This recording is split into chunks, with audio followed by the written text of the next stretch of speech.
alzheimer's.org/our stories to learn more. A message from the Alzheimer's Association and the Ad Council. We are the keepers of the wild, America's original and most invested conservationists. For more than 80 years, we've been committed to conserving wildlife and the natural landscapes that define our nation. From rugged alpine ridgelines to peaceful tall grass prairies, we've supported the conservation of more than 36 miles of American wildlands. Our funding has led to cleaner water, fresher air, and improved wildlife habitat. From abundant fish and waterfowl populations to robust deer and elk herds, nothing is more important than maintaining wild spaces for adventurers to explore and wildlife to thrive. We are America's hunters and target shooters, stewards of the American outdoors. America's hunters and target shooters, along with firearm, ammunition, and archery manufacturers, have invested more than $46 billion to help state fish and wildlife agencies manage and protect wildlife and wildlands across America. For more information, visit outdoorstewards.org. Laura, the guys really went to town on that leg of lamb. Yeah, thanks, Amy. I'm glad everyone enjoyed it. Something's wrong. I know you too well. Jim's company is cutting his salary, and he may even get laid off. He doesn't think we'll be able to afford the mortgage. Oh, Laura. If you think you may be in danger of foreclosure, call the National Foundation for Credit Counseling at 866-687-6322 or visit mortgagehelpnow.org. That's mortgagehelpnow.org.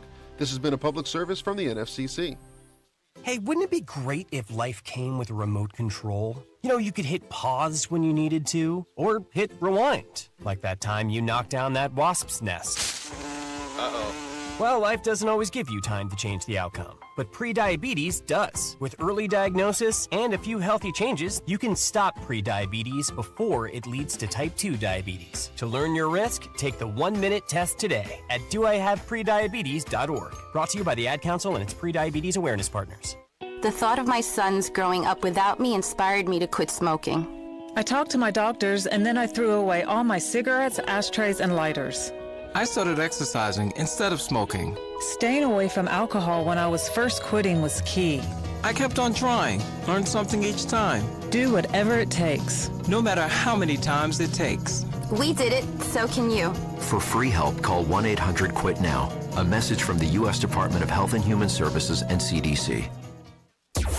1230 AM, WDBZ, Cincinnati, an Urban One station. Listen online on thebuzzcincy.com. We are 1230 The Buzz, the home of the Lincoln Ware Show. The views and opinions expressed in this program are those of the host and guests and do not necessarily reflect the views of Urban One Incorporated, Radio One, or any of its subsidiary companies. A Westwood gas station was the scene of a shooting incident early Sunday morning. Police say a man was shot in the stomach at a Shell station on McHenry and Harrison Avenues about 1:30 in the morning. No arrests have been made. Federal prosecutors are charging a Cincinnati woman accused of making threatening phone calls to government offices in the state of Mississippi. Michelle Edwards reportedly made a series of such calls July 23rd to the George County Clerk's Office and the Jackson County Sheriff's Office. Nearly 30 calls were made in all. The specific charge filed against Edwards is transmitting in interstate commerce a threatening communication to kill or injure another person. Sentencing is being ordered for a man convicted in connection with the 2025 killing of a woman in Winton Hills. Prosecutors say that during a card game, Omarion Horn pulled a revolver from his pocket, removed all of the bullets but one, and then said, "Let's play Russian roulette." After pulling the trigger once while aiming the gun at himself, he then took aim at 23-year-old Rachel Counts and shot her. Horn has pled guilty to a charge of involuntary manslaughter and has been sentenced to a term of 10 to 14 and a half years in prison. I'm Heather Pasco for 1230 The Buzz. The Lincoln Ware Show is on. In 3, 2, 1. Now. Right now.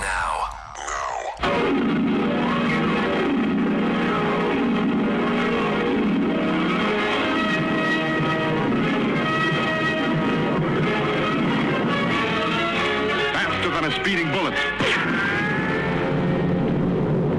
More powerful than a locomotive.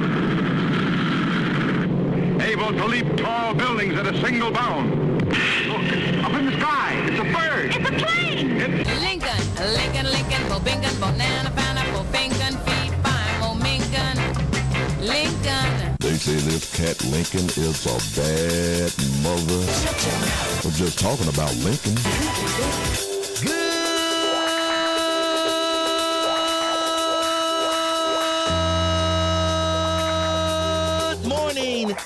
Cincinnati. Welcome to 1230 WDBZ. We are the Buzz of Cincinnati, your talk station, the Lincoln Ware Show, till 1 o'clock this afternoon.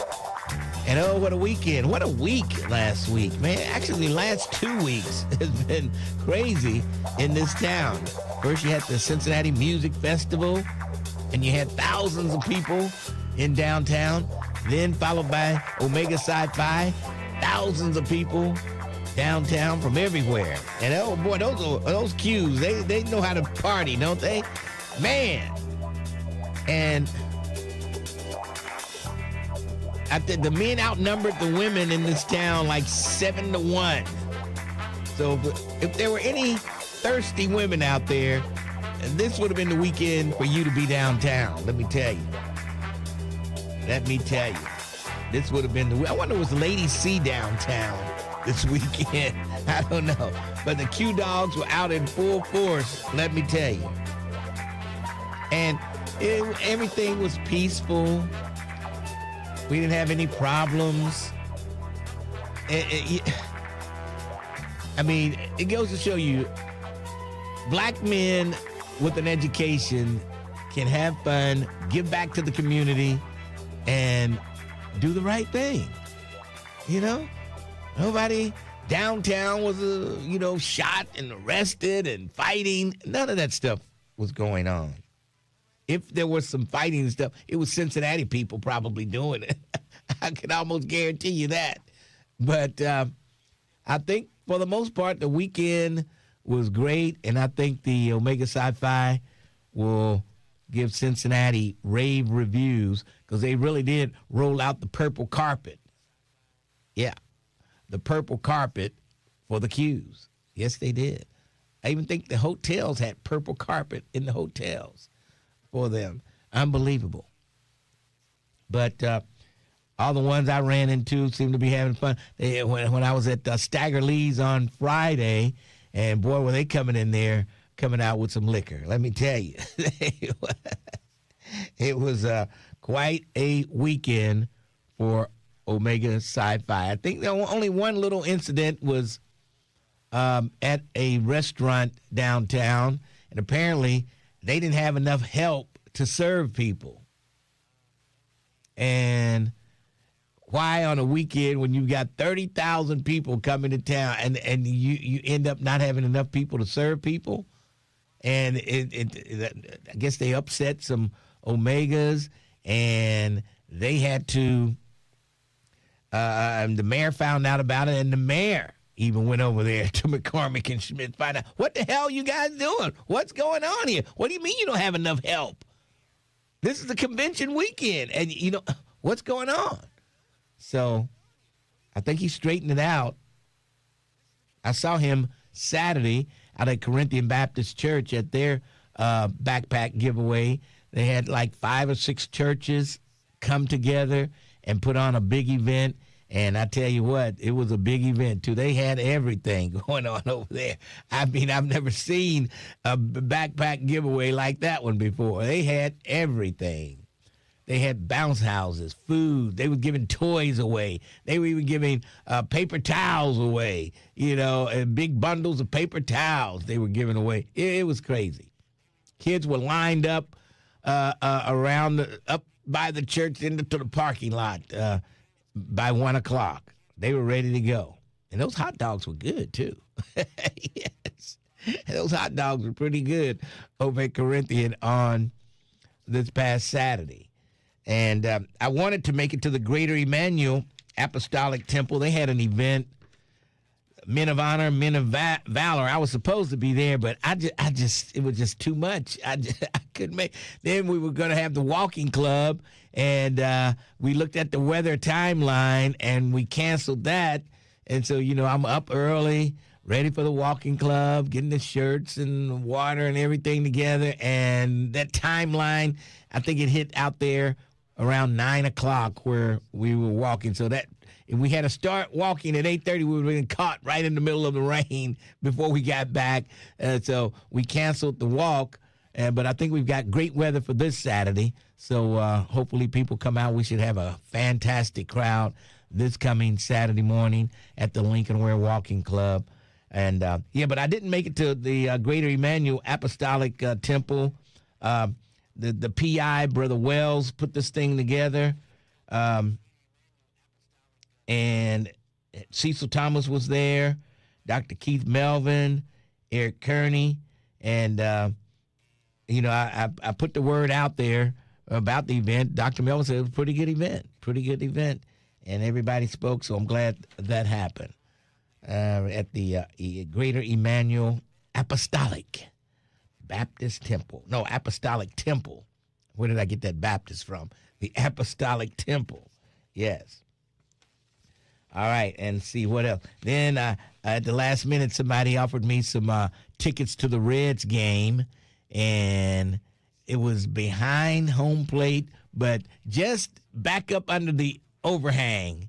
So it didn't rain. It didn't rain till I guess it started raining early, but it would stop, and it would clear up, and they would play. They even played in the rain. I was surprised how long they let them play in the rain. And I think they only stopped when the lightning started coming. But anyway, people were running back for cover, and we just sat there. We were covered, and no problem at all. Yes. But the Reds lost that game. But they won the series. They won 3 out of 4. So, hey, you can't knock that. They won 3 out of 4. So that was a good deal for the Reds this weekend. And then, boy, my weekend still wasn't over. After my aunt Ruby, well, her middle name is Nell. We call her Ruby Nell.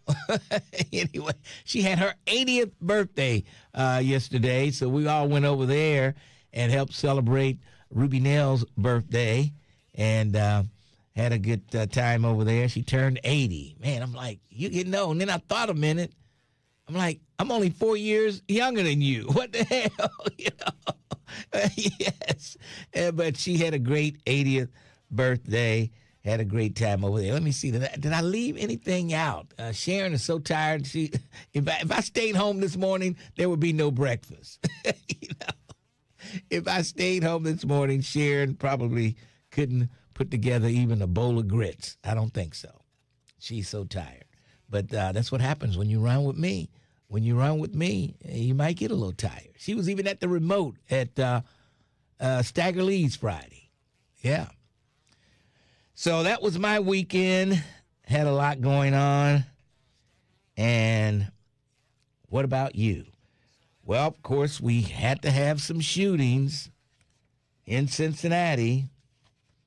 As always, I'm glad the shootings were not downtown. I hate we had any shootings at all, but I'm just so glad that they didn't happen downtown while the Omega Psi brothers were here.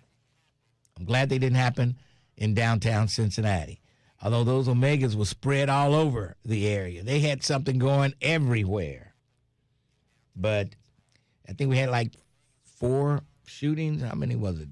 3, 4, 5 shootings in 2 different neighborhoods. And I believe it ended up being like a gun battle.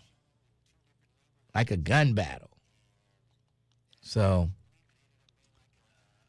I don't know. They just won't stop shooting. And I can almost guarantee you the people who were doing the shooting, involved in the shooting, are probably not high school graduates. Probably not. It's something about people who, get an education, and it's something about their mindset. It's not set on violence. But when they don't graduate from school, and even Dr. Odell Owens saying, most of the people who ended up in those body bags were not graduates from high school. And on occasion they are. And a lot of times the ones who graduate get caught in the crossfire. But for the most part, the people who are shooting, pulling the trigger, killing people, probably dropped out of school. And if you want to disagree with me on that, feel free to pick up the phone and call 513-749-1230. Feel free to do that. 513-749-1230. All right, let's see what else I have here. Boy, I got a lot.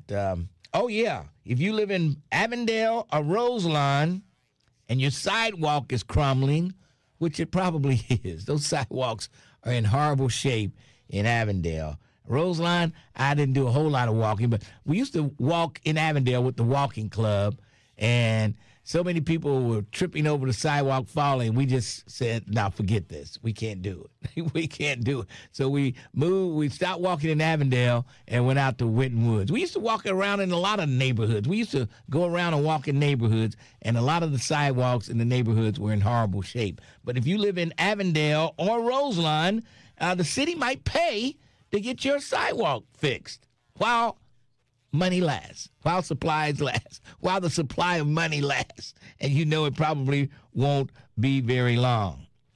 Anna Albee, Councilwoman Anna Albee, pushed for the program's creation, announced this month that those two neighborhoods are the beneficiaries of for the second year of the city's sidewalk pilot program. Yeah. So here's your chance to get that sidewalk fixed. This year, council has put another $100,000 toward the program, which will focus on Avondale and Roselawn. I don't know how far that's going to go. That concrete is high. Labor cost is up. The price of concrete is up. I don't know how far that's going to take you. $100,000. You know? Across two neighborhoods, you better call them now. You better try to get in on that program now. You can call 311. City Council has allotted $100,000 last year and again this year. And here's how it works. The city receives a request through 311. They go out and assess the damage. And if it's determined to be hazardous, repairs the sidewalk at no cost to the homeowner. So it's got to be hazardous. And it's got to be probably really uneven or cracking or something has to prove to them that you deserve to have that sidewalk fixed for free. So not everybody is going to, it sounds good, but when you peel back the onion, $100,000 across two neighborhoods, I don't know. How much does it cost to repair like one square on the sidewalk? Like the one little square, one block. How much does it cost for one? And then maybe some cement masons out there can tell me. You would probably have to repair 2 blocks, 2 squares on the sidewalk. How much does it cost for 2 squares on a sidewalk? Do we have any cement masons can give me a price out there? Because I don't know, $100,000 just doesn't quite seem to be a lot of people going to be able to take advantage of that. But the problem is, will they deem your sidewalk hazardous? I mean, they might say, "Oh no, this is not bad enough for you to get free money. You need to fix it, but we can't pay for it." That's probably what you're going to hear more than not. Yes. All right, we're going to take a break, and then we'll come back. It's the Lincoln Ware Show, 1230, The Buzz. Lincoln Ware is on demand. On demand. That's right. Listen to the Lincoln Ware Show when you want. Oh, I like that. Get all the news and info, world events, entertainment, sports, and everything happening in and around Cincinnati and the tri-state. On demand. The Lincoln Ware Podcast. Go get it right now. Wherever you get your podcasts. Or go to thebuzzcincy.com and click on Lincoln Ware Rewind. Time to take a break for prayer. Today, dear God, we pray for improved spiritual vision. We seek to be empowered to see the best in people, even when they are showing us their worst. We seek to feel the God-given love embedded in all of us, even when others may be showing us meanness and disregard. We seek to possess heightened discernment so that we can recognize lies, deceptions, and falsehoods, even when they are dressed up in exciting and attractive packaging. We seek to be able to recognize when our assistance is needed, even when no word may have been spoken. And we ask you, dear God, to love and direct our steps, guide and protect our very existence during these times of change and uncertainty. Please, dear God, improve our spiritual vision. Amen and hallelujah. Hey, are you looking for something new and exciting? Stop by the Comsey Health and Wellness Celebration on Thursday, August 6th, and try out our lotion. Hear the testimonials about how our product has worked for others. Comsey Lotion is a game changer. Come to 3800 Clifton Avenue on Thursday, August 6th from 10 a.m. to 5 p.m. and try out our natural product. Get a big discount on Comsey Lotion on Thursday, August 6th, 10 to 5. For more information, go to ComseyLotion.com.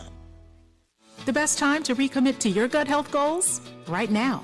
Take charge of your gut with Nature Made. Our clinically studied ingredients support digestive health. Digestive enzymes break down nutrients. Probiotic and prebiotic fiber nourish good gut bacteria. And super greens with probiotics empower daily digestive health. Try the full lineup of gut health support from Nature Made, the #1 pharmacist-recommended vitamin and supplement brand. These statements have not been evaluated by the Food and Drug Administration. These products are not intended to diagnose, treat, cure, or prevent any disease. Did you know there's help to pay for heating costs this summer? Through September 30th, income-eligible Ohioans can apply for assistance in paying their electric bill, purchasing an air conditioner or fan, or making repairs to their central air conditioning unit through Ohio's Home Energy Assistance Summer Crisis Program. Older Ohioans can call Council on Aging for more information or assistance with their application. For more information, call 513-721-1025. Menu option 2. Or visit www.help4, that's the number 4, seniors.org/HEAP. That's HEAP.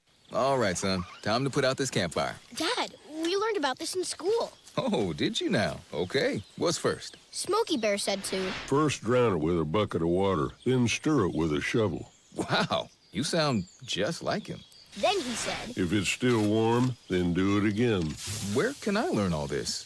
It's all on SmokeyBear.com with other wildfire prevention tips, because only you can prevent wildfires. Brought to you by the USDA Forest Service, your state forester, and the Ad Council. We got out of Washington State, and I think a week after, state went on lockdown for COVID. So then when we transitioned to Texas, it was very much so like, what are we going to do now? Operation Homefront has allowed our family to make something of ourselves again in the world after military. It's completely changed the way our life is. It took us from a hopeless situation, and now we're homeowners. We have a savings account. I'm the first one to own a home out of my siblings. Visit OperationHomefront.org to learn more. At the YMCA, finding your why starts by making an impact together, touching lives for the better. It can be the gift of time or treasure, supporting a community through talent without measure. Here, compassion fuels commitment, finding fulfillment through enrichment, serving and improving. What a way to live, and what a gift it is to give. Find your why and get involved today at ymca.org for a better us. I'm Chris Jakimick. I served in the United States Air Force, and I deployed 3 times. So in 2017, I was serving as an Air Force First Sergeant. Our motto in that role is, my job is people, everyone is my business. But unfortunately in that year, I would lose my own brother, Lance Corporal Adam Jakimick, to suicide. The majority of veteran suicides are from guns. I store my weapons securely, not only for myself, but for my family. Store all your guns securely. Help stop suicide. My service never stops. Brought to you by End Family Fire and the Ad Council. Illegal fentanyl is up to 100 times more potent than morphine. A tiny amount is all it takes to cause an overdose. It could be in your drugs, and you wouldn't be able to see it, taste it, or smell it. Learn more at cdc.gov/stop-overdose. 1230 WDBZ, The Buzz, your official talk station. It is official, you understand me?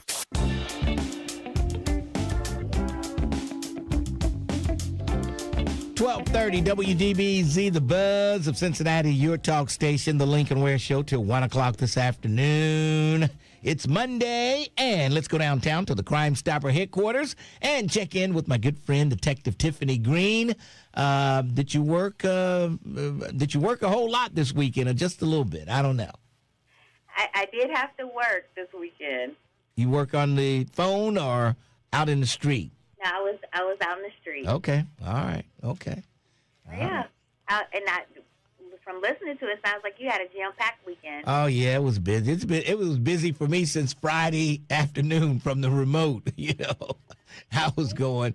But it was a great weekend. A little bit of rain on Saturday, but it didn't damper the spirits, especially those Omegas. They were out there, and it seemed like they had a good time. I don't know where you were working, but it seemed like they had a good time. You were probably working at the Paycor somewhere. Actually, you know what? I was in the downtown area, so I was like mostly around like the First Financial Center. Oh, okay. All right. Were you in plain clothes or uniform? So I was just in my regular clothes. Oh, plain clothes. Okay. All right. Just out there looking, people thinking you out there enjoying yourself, and lo and behold, they didn't know you were a police officer. How about that? All right. Who are we looking for today?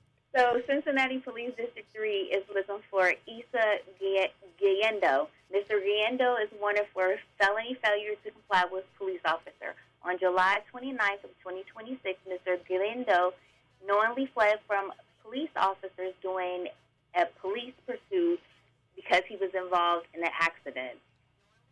Isa Gallendo is a black male. He's 23 years old. He's 5'11" and 146 pounds. Isa Gallendo has no known criminal history and was last known to live on Kling Avenue in Westwood. The Hamilton County Sheriff's Office is looking for Riley Andrew McCreary. Mr. McCreary is wanted for 2 felony probation violations and misdemeanor theft. Riley McCreary was originally charged with possession of heroin and possession of fentanyl. Riley Andrew McCreary is a white male. He's 35 years old. He's 5'8" and 220 pounds. Riley Andrew McCreary has a history of drug offenses, breaking and entering, misuse of a credit card, and was last known to live on Longview Drive in Sycamore Township. Listeners, if anyone has information on where police can find Isa Gallendo or Riley Andrew McCreary, please call Crime Stoppers at 513-352-3040 or submit a tip online at crime-stoppers.us. All right, 352-3040, night or day, cash money for your clues, and we'll talk to you tomorrow. Talk to you tomorrow. All right, that's Detective Tiffany Green, who was kind of walking around in plain clothes this weekend. Yes, you have to have that. Every city has that, and you don't know. The cops are right there, and when they see something happening, they call for the cops to get there to stop whatever it is getting ready to happen before it happens. Yeah, without revealing their identity. Sometimes they might have to jump in there and reveal their identity, but for the most part, they just call in backup to stop whatever's getting ready to happen. Yes. All right. I want to talk about the CPS getting ready to withdraw their income tax levy proposal. I hope they don't do it. We're going to talk about that. I promise. Oh, boy, I got to stop promising people stuff. I promised Queen I will let her call and tell us why the state of California kidnapped her kids. And she was calling before 10 o'clock this morning, ready to tell her story. All right.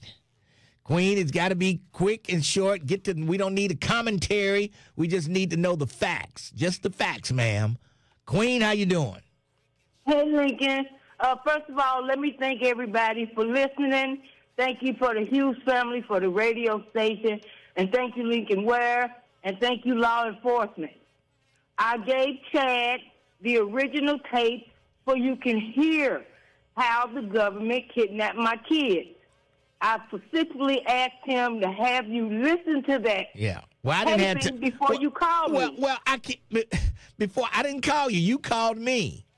Yeah, but I gave Chad the number so you could call before you talk to me, Lincoln. But you didn't give him the number till 10 o'clock. I can't. No, I didn't. I gave him the number before you even came on the air. Now, listen. Whatever. Listen. If you call 760-903-3083, you will hear the original kidnapping of my children. Okay, so... And then you could talk to me.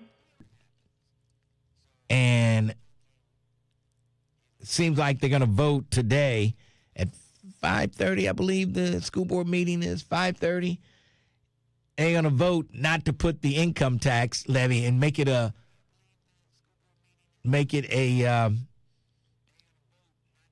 levy that the homeowners will have to pay. And I'm saying, look, there's more people who send kids to public schools that don't own homes and have jobs. And I'm saying I believe you might have a better chance of getting this thing through if you go with the income tax levy. I do believe you have a better shot. You got the county, they're talking about a levy for the jobs and family services, for the children's levy. Children's levy coming off the homeowner's back. And then CPS wants to throw something else on the homeowners. I'd say you will have a better chance of making it an income tax levy. But for some reason, some people on that board is getting pressure from some groups and some organizations. I don't know who they are, but they're pressuring the board members to pull that income tax levy out of there. I don't know what's going on. Maybe somebody out there can tell me. But I think it's a huge mistake. Now, this income tax levy may have gone down to the defeat also. But I think it would have had a better chance than a property tax levy. They would have had a better chance. All right, let me take a break, and we've got the real Terrence Howard back in the saddle. Chad, want to thank Chad for filling in for like 30 minutes, while the real Terrence Howard, as he always does, is doing 2 jobs and getting paid for 1. You know, he's filling in for Don Juan, and he's over here working as the Lincoln Ware Show producer. He's a man of many talents. Unbelievable.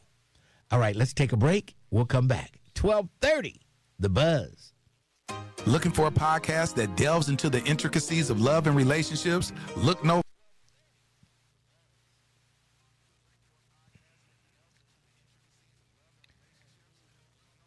Okay, she gave it to me.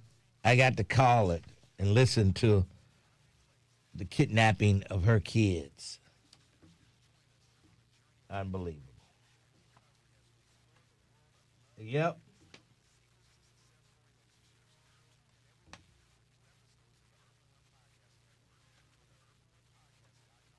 I'm sure Brent has called the number already.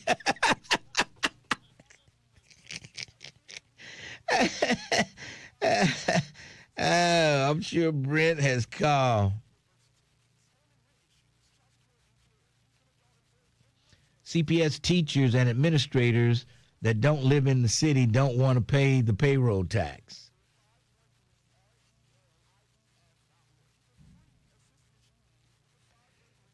And like you say, people are drowning in property taxes.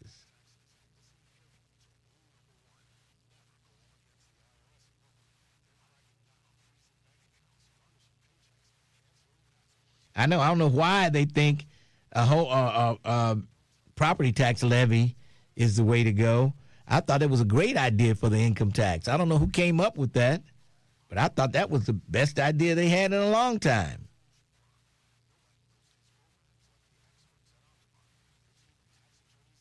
Let those parents who had those babies pay a little bit, you know. Let them who live in apartments and let them become invested.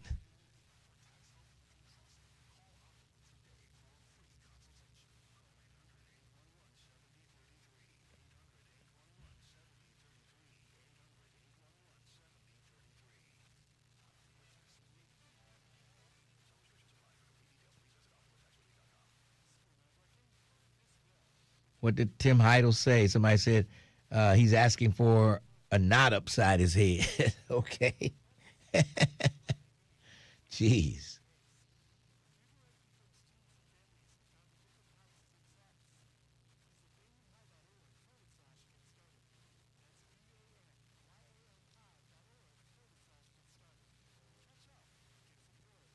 Well, see, I think, if I'm not mistaken, if you pay the income tax, I think you have to live.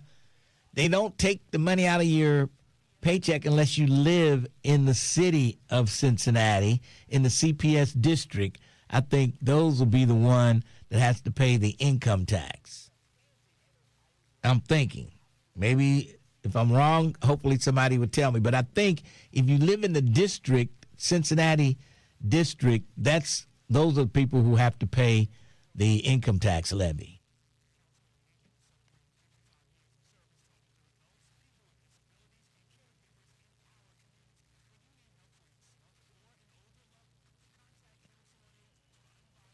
There are more renters than property owners. Renters can vote to raise property owners' taxes. That's true.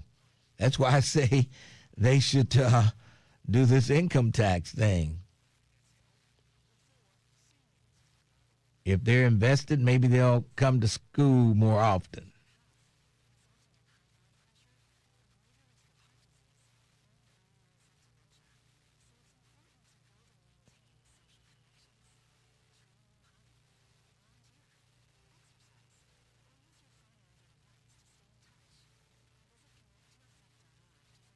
There's no one-time exceptions from the railroad money. Those you can thank the state legislators for locking that railroad money up. Bill Sykes and those cats.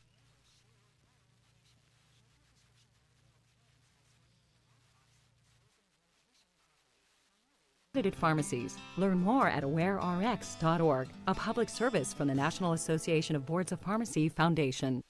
Giving voice to the community. We are the Buzz of Cincinnati, your talk station.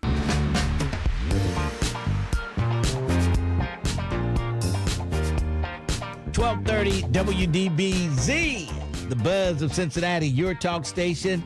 And don't forget about the 38th Midwest Regional Black Family Reunion returns August 13th through the 16th. Thousands from across the region for a free celebration of black culture, community, empowerment, and family, featuring live entertainment, a career fair, a parade, and more. For details, head on over to the myblackfamilyreunion.org. Go to that website, and they'll give you all the information about all the acts and all the events taking place between the 13th and the 16th of August. All right? Okay, let's move along. 513-749-1230. I do want to get your opinion on the income tax. Do you think the CPS board should withdraw that and go to a property tax? Or they say if this thing doesn't pass, there's going to be closures of schools and all kind of things getting ready to happen. Bad things getting ready to happen at CPS if they can't get this levy going. So it's going to be up to you, Cincinnati, whether you want to do it or not. I don't know. Let's go to Brent. Hey, Brent, how are you? I'm fine, Uncle Link. Yourself? I'm hanging in there. That's good. Yeah, I didn't get a chance to call in later on the past week because I was in Memphis at the Tuskegee National Alumni Association meeting. Oh, okay. So it was a great event. Alumni from all over the country were there and talking about giving and things along those lines. But in relation to Tuskegee, last week you also talked about Tuskegee changing their student handbook in terms of their dress code. Mm-hmm. Yeah. So what's the deal on that?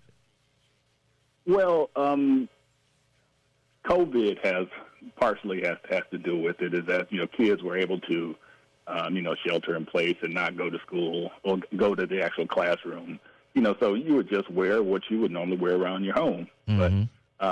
But they're just trying to reestablish that standard that no, you shouldn't wear what you wear to bed in the dining hall and in the student union and in the classroom. Yeah. So they're not saying you have to have a three-piece suit or anything like that when you go to class. You just shouldn't have things you wear when like you go bonnets to bed. and house shoes, like and do-rags and pajama bottoms and tights and things like that. Right. I got you. So that's all it is. There'll probably be some grumbling, but it'll die down. But it did get national attention. But I think it's good, and it's not respectability politics. It's just basically don't wear stuff that you would wear in your own home or in your own bedroom. That's all they're trying to do there. Dr. Beverly from last week. Was that her name, talking about negotiating with your children on bedtime? Yes, from Children's Hospital, yes. Yes. Have you ever negotiated with any of your children on bedtime? No. Okay. All right. I just wanted to make sure, because when she said that, I was like, I bet her children called her by her first name. It was sort of like psychology. Let them think they're negotiating something and that they had something to do with it. But, I don't know. I'm not playing Jedi mind tricks either with my children. You're just going to do it or suffer whatever the consequences may be. But one last thing. I'm not certain if you talked about the Siders family in rural Ohio where 16 children, they have to rescue 16 children from the parents and the grandparents. I think I talked about it when it first happened, when they first found the kids, and it's going to cost so much money, the county can't afford to put the kids and pay for the kids' hospitalization, and can't afford anything. So they went to the state to try to get $1 million to take care of this family. Yeah. Yeah, because I heard a lot of the kids, and correct me if I'm wrong, can't even read, let alone speak. Oh man, which is just sad. That's like a movie. You hear so much about what's going on with black people and why they're doing this and that. The white community needs to speak up and say, number one, how did they allow this to happen, and what are they going to do in order to get these children the intensive help that they need? The Tim Heidels and the white liars of the world need to.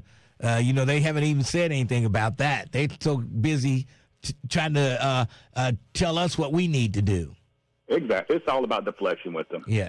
They won't answer questions, but they'll constantly bombard the comments with questions, and that's why I block them, because they're, persona non grata in my book. All right. All right. All right, Brett. You have a good one. Oh, have you called Queen Noble's, the number she left? Lincoln, I did. See, I knew it. What's on that number? What will I hear? I can't explain what you'll hear. You hear a lot of echoing, talking in the background. Going on around here. Yeah, but it's not. I didn't hear anything about cops taking children or anything like that. It's almost like it dumps you to a voicemail, then you get a beep at the end that you can leave a voicemail. Like a voicemail message that you leave. You have reached Lincoln Ware. But it's the call that she added on to it, but I didn't get any sense that I heard children being taken. Yeah. I know. I hear that far too often.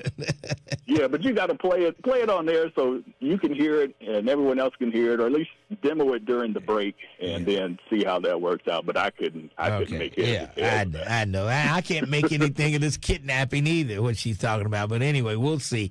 All right. Brent, thanks for your call. And I knew Brent. I knew Brent was going to call to investigate. Yes. All right. 513-749-1230. Looks like Siobhan. And Siobhan is a first-time caller. How you doing? What's up, Siobhan? Hi, how are you? Pretty good. What's going on?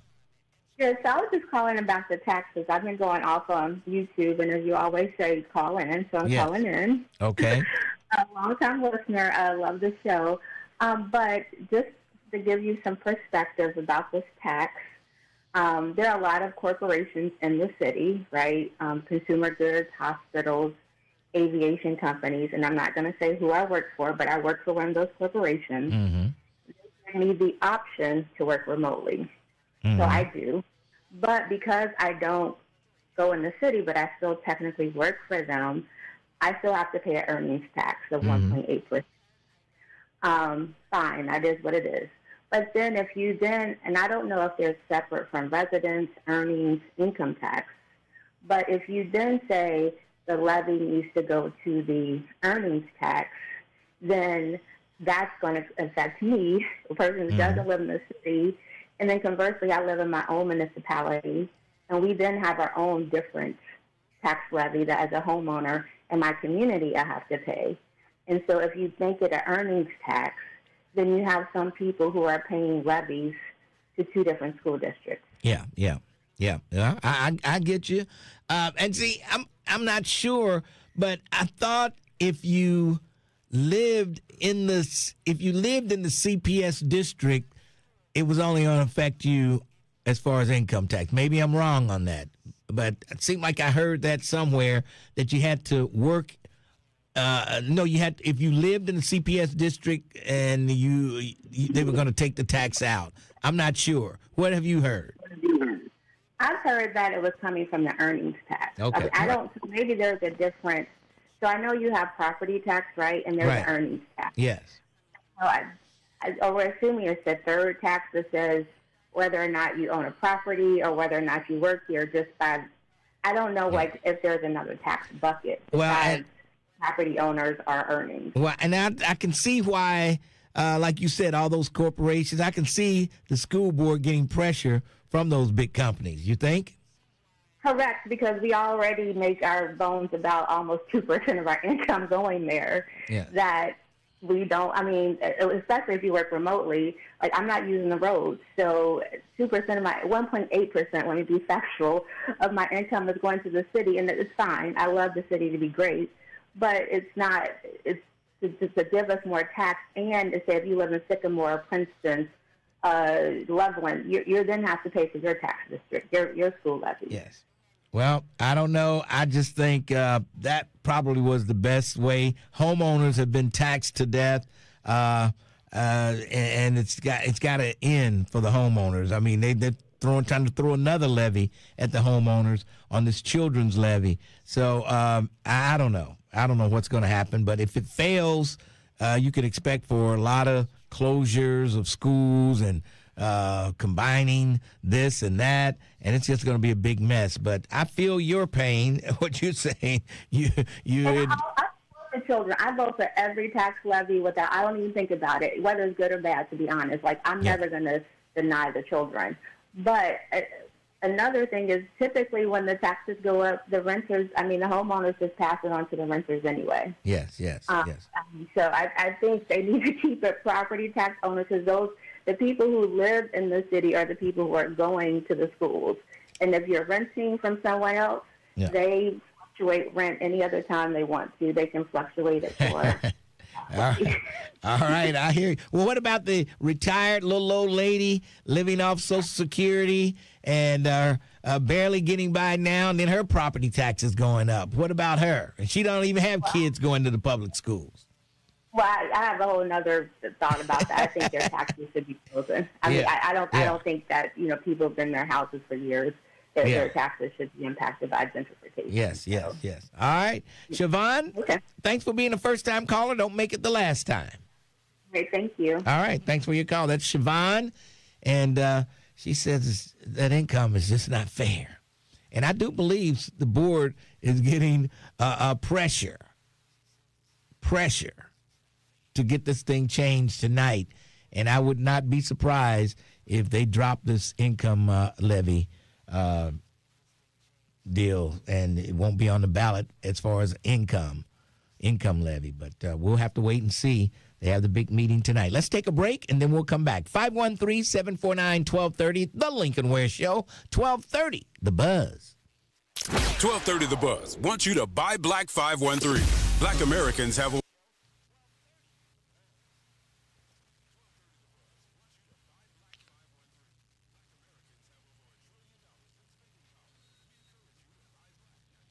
I had 2 bonnets come in to Stagger Lee's on Friday. I think it was 2. 2 bonnets. And they came in, got that liquor, and just walked right out.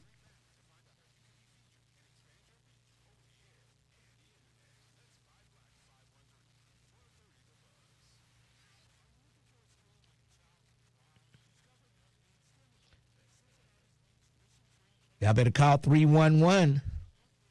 Get on that list.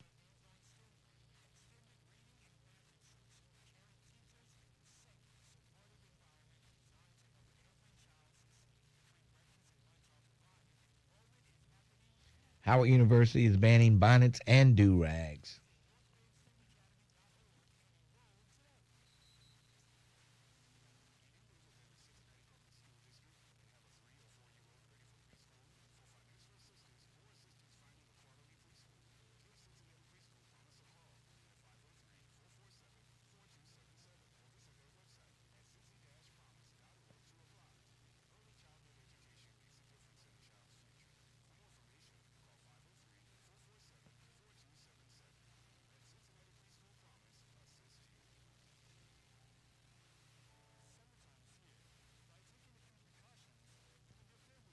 What dude was eyeballing your brother?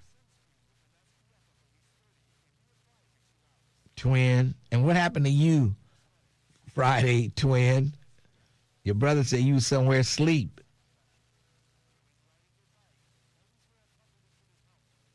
I don't know what dude was eyeballing your brother.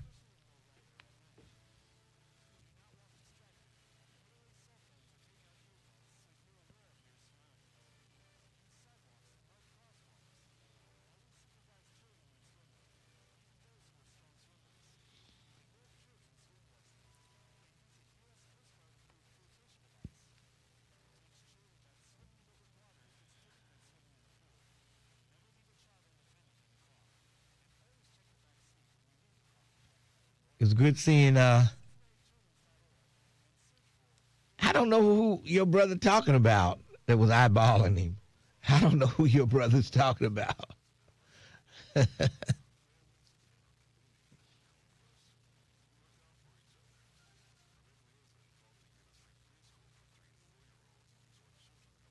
What's up, independent Mikey boy?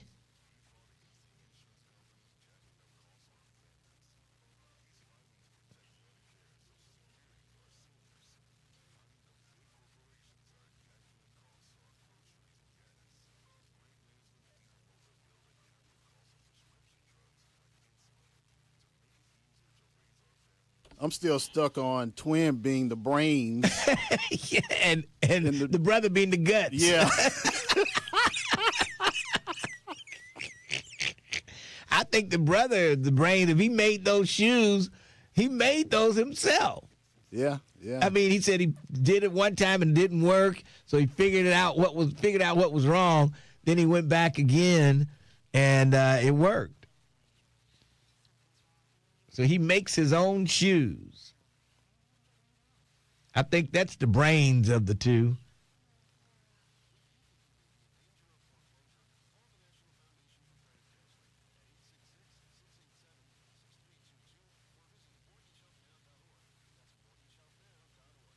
I didn't see anybody walking around, any Omega men walking around with do-rags on.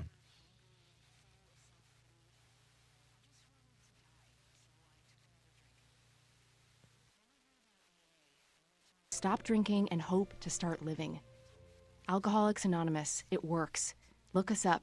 Check your phone book, newspaper, or AA.org. The views and opinions expressed in this program are those of the host and guests and do not necessarily reflect the views of Urban One Incorporated, Radio One, or any of its subsidiary companies. Did you miss something? Catch the rebroadcast. Do it again. For the full schedule, go to thebuzzcincy.com. 1230 WDBZ, the Buzz of Cincinnati, your talk station. U.S. officials are on edge after the cyber attack on the water system. Brother Leroy has been telling us the grid is going down, and we got to be prepared. I better buy me some more cases of water. Forget the walking club water. I better keep that water for myself. Yes. Now, we'll have plenty of water on Saturday at the walking club. We start walking at 8:30, and it's going to be a great day Saturday. So I'm looking forward to y'all folks. After the last 2 weeks, y'all need to get a good walk in. Lose some of those pounds. All right. Let's move along. 513-749-1230. Where do we start? Let's go to Marquetta. Marquetta, how are you? Hey, Mr. Ware, and happy Monday to you. Well, same to you. What's going on? City looked good. Yeah, yes, it did. Even the Fountain Square, the water was purple. They had the purple light to make it look like the water was purple. I don't know. At the courthouse purple? Yes. That's a lot of respect. Yes, it is. So I was glad to see that. And you had a good, what's that, jazz festival? Yeah. The city's been buzzing the past 2 weeks. And you got the Black Firefighters Association coming in? I guess. I don't know when are they coming. That's like... COFA, I think. Is that what they call them? Anyway. So y'all made what off of black people in Cincinnati in the last 3 weeks? Millions in taxes, millions. So what y'all complaining about the school tax? What's going on down there with the school? Well, the state's taking away the money, and they need money to operate. They're used to operating at a certain level, and then when the state cuts that amount of money back, then they're in trouble. Oh, the COVID money got rolled back. You know, if Vivek Ramaswamy come in, he closing schools. Oh yeah, he's going. He says I'm going to be the most conservative governor in the history of Ohio. What does that tell you? Why won't Amy Acton hit him hard at his pump and dump in the stock? They're coming. When? I said maybe the 1st of August she's going to start running spots. I've still yet to see one. I mean, and I keep saying it. You know, the Democrats, y'all are so self-righteous and ignorant. Why y'all ain't passionate? Why y'all ain't strong? Why you don't have politicians that fight for their constituents to be passionate about it? Like when Landsman came in, he was asleep. He didn't know what's going on. Well, he even admitted, he said, I'm kind of off today for some reason, you know. Drink some coffee before you come in. You need people who are going to enliven and educate the electorate. You are up against AI in the age of quantum computing. You really have no time. Hey, what's the hatred for bonnet and do-rag? I mean, I just don't think. I think a bonnet is a way for a woman to go out because she hasn't combed her hair, fixed her hair up, and she's just covering up for the way she looks. And I just don't. I don't know. I just have a thing against bonnets out in public. Have you ever had hair? Yeah, I've had hair before. I got pictures with me with hair. What do you mean? Did you wear a do-rag when you was trying to get some waves? No, I didn't. What's the difference between a do-rag, a bonnet, and a hijab or a ski person wearing their turbans? I think the religious is the hijab, and that's religious. I don't think a do-rag. Let's go into the religion then. Are you familiar with John Smith? John Smith. Jesus Christ and the Latter-day Saints. Okay. And what about it? Religions are made up. Okay. Well. So if they made up a religion that somehow granted the bonnet some sort of sacredness, would it be more acceptable to you then? Well, you know, they might want to do that. I don't know what they would call it, but I don't know. I just don't think. Any attacks on the bonnet and the do-rag is anti-black. Oh, well, what about the black schools are the ones banning them? Because listen, and if you look it up, a lot of the people who are in administration, a lot of the people who are over these colleges, they're not Americans. Yeah. And so they don't share in the oppression of black hair. Historically, we needed the Crown Act. Why? Because you can't come to work with your hair natural and locked. Well, that braided. needed to be. I'm glad they changed that. I mean, that was ridiculous. I thought. But and then I don't on think top of that, because I seen you checking out sisters at the liquor store, man, they had on the bonnet. Do you know how much shade and how much we cap on 4C hair, nappy headed, coming out here looking all like well, that? Yeah, that's true. What's the comedian's name? The female comedian that she would stop people with bonnets on and tell them. Look, Monique, yeah. She got hundreds of thousands of dollars and she can change her wigs at will. She don't know. My thing is, black hair, 4C hair, it is rejected in this culture and society. And because of that, black people are trained to cover their hair with wigs. Black women especially. It's an expensive thing to be a black woman already. Then you're trying to go to college. You're probably a first-generation student. You're already on a limited budget. And now you got these elitist sorority and fraternity-type people running around telling you how you're supposed to present yourself when you just been up since 4 a.m. completing a project and a paper trying to turn it in. The last thing I would be worried about for a student is a bonnet or a do-rag. I would be more worried about braids. The I think if they wore braids, you can overcome all that stuff. If you got braids, then you don't have to worry about that stuff. You don't. You know how much braids cost? No, I don't. Because you ain't got no hair. Now let's stop for that for 1 minute. If you got a moment or two. So what? You're at the top of the hour. I don't want to take you over, but I did have something else to talk with you about. Real quick. Why don't when it comes to Anthony Fauci, why is everybody trying to protect him? What they're saying is Anthony Fauci was funding gain of function, which means he was funding viruses. He was playing with viruses to see which one could go viral. And COVID-19 in the Wuhan, we talked about it. We was using racist tropes, saying that the Chinese was eating from the wet market, and because they was eating from the wet market, that's how the coronavirus switched over into people. And what came out, what the truth is, what's being entered into congressional record, is that's not what happened. That the United States government was funding biological terrorism in China, and it got beyond them and released. Wow. And off of that, they created a vaccine that had a spike protein in it that would give you myocardia, which would give you a heart attack. And I remember you being on the show with Ed and Dr. Odell Owens. Health Department don't come through there no more. But Dr. Odell Owens and Ed was talking about the VAERS report. And Ed pointed out that in the VAERS report, there were more adverse effects with things like remdesivir versus what we was laughing about on ivermectin. Y'all was saying it was a horse drug. And because of that, the media, ha-ha'd it, but they had less adverse effects and saved more lives with medicines like that than the new ones that came on that has still not proven efficacy. You still out here getting booster upon booster. Where did COVID go when the Mexicans and all of them came across? Why they didn't need shots and masks? That's true. I mean, it was pretty much gone. I mean, where did it go? You hear a few cases of COVID now, but I mean, they're, here, one there, but it's not spreading like it was. Come into America and not need COVID masks, vaccine shots every 6 months. Where was their fear mongering at?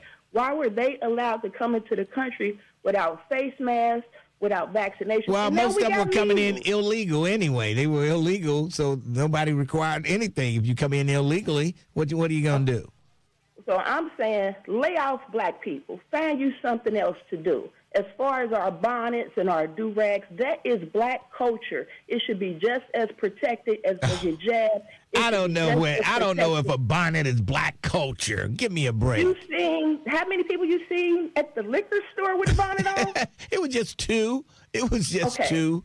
And then you said they had to put out an edict at some school. Howard and Tuskegee. Cultural. Howard and Tuskegee, I think. That's cultural, and it should be protected. The last thing we need for black people, especially you educated, bougie, snooty ones. Oh my God! They just want you to look. And look down on people. They just want you to look presentable. Come on. Why is the bonnet You don't need to wear presentable? furry house shoes to the grocery store. Give me a break. Mind your business. People can barely afford groceries. You do not know what lower class people are going through and what is pushing that If they culture. got furry house shoes, they got a pair of gym shoes. That's just laziness. Gym shoes cost? That's laziness. I got to run. Thanks for We'll all agree to disagree, and we need to use the Crown Act. And black people push black people back up off of black people with all of this elitist narcissism they throwing at us. We are beautiful people, and sometimes it takes a little while for us to get up to standard. Sometimes we don't get paid till that next week, and that hairstyle is coming loose, and that 4C would be much more offensive. I gotta go. I gotta go. Have a good day. Thanks for your call. Wow. I'm just saying, no to bonnets. Yeah, put the red line, put the circle in the red line, and a picture of a bonnet. Put that circle and red line there, and furry house shoes too out. I mean, that really puts the accent on it when you have furry house shoes on and you're out shopping or doing something with the furry bedroom house shoes. Let's take a break for news. 12:30, The Buzz. 1230 AM, WDBZ, Cincinnati, an Urban One station. Listen online on thebuzzcincy.com. We are 1230 The Buzz, the home of the Lincoln Ware Show. Sentencing is being ordered for a man convicted in connection with the 2025 killing of a woman in Winton Hills. Prosecutors say that during a card game, Omarion Horn pulled a revolver from his pocket, removed all of the bullets but one, and said, "Let's play Russian roulette." After pulling the trigger once, aiming the gun at himself, he then took aim at 23-year-old Rachel Counts and shot her. Horn has pled guilty to a charge of involuntary manslaughter and has been sentenced to a term of 10 to 14 and a half years in prison. Federal prosecutors are charging a Cincinnati woman accused of making threatening calls to government offices in the state of Mississippi. Michelle Edwards reportedly made a series of such calls July 23rd to a George County Clerk's office and the Jackson County Sheriff's Office. Nearly 30 calls were made in all. A Westwood gas station was the scene of a shooting incident early Sunday morning. Police say a man was shot in the stomach at a Shell station at McHenry and Harrison Avenues about 1:30. And the Reds took 3 of 4 games from the Pirates in their weekend series at Great American Ballpark. I'm Heather Pasco on 1230 The Buzz. The views and opinions expressed in this program are those of the host and guests and do not necessarily reflect the views of Urban One Incorporated, Radio One, or any of its subsidiary companies. You're listening to The Lincoln Ware Show. Unbelievable. On your talk and information station, 1230 The Buzz.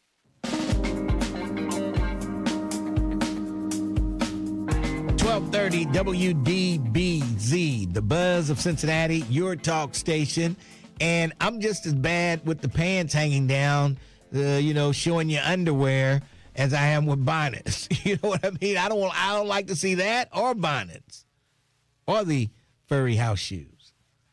Jeez, come on. And somebody on YouTube, I believe, said it's ghetto. And when you see that, you think of that. You think of it. So women, if at all, get a baseball cap. Put on a baseball cap. Women look good in baseball caps. Put a baseball cap on and call it a day. But no bonnets, please. All right. Let's, we used to do, you remember the, what do they call those? Polyester pants back in the day. So somebody had a party and they put at the end of the commercial, "No polyester, please." So when I have my next day party, I'm going to say, "No bonnets, please," at the end of the commercial. Unbelievable. Kathy, how are you? Hey, Lincoln, how are you? I'm hanging in there. What's going on? Well, I just want to make a comment about this bonnet thing. I think it's a form of laziness. Yeah, okay. I grew up in a time where I grew up in my grandparents' house with aunts and uncles. It wasn't a lot of money, but your hair got done. Mm-hmm. If it got braided, plaited, whatever, your hair got done. Yeah. All this about not being able to afford braids. Yeah, you probably can't afford to pay somebody $500 to put braids in your hair if you're in college. But you're seeing people out here wearing bonnets with nails on, with designer bags, which are probably knockoffs anyway, and they spend too much on knockoffs.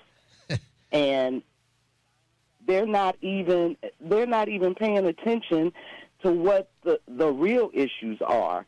So just leave the bonnet thing. I mean, just do something with your hair. Yeah. Just do something. Yeah. Whatever you have to do. I don't care if it's 4C hair or what kind of hair it is.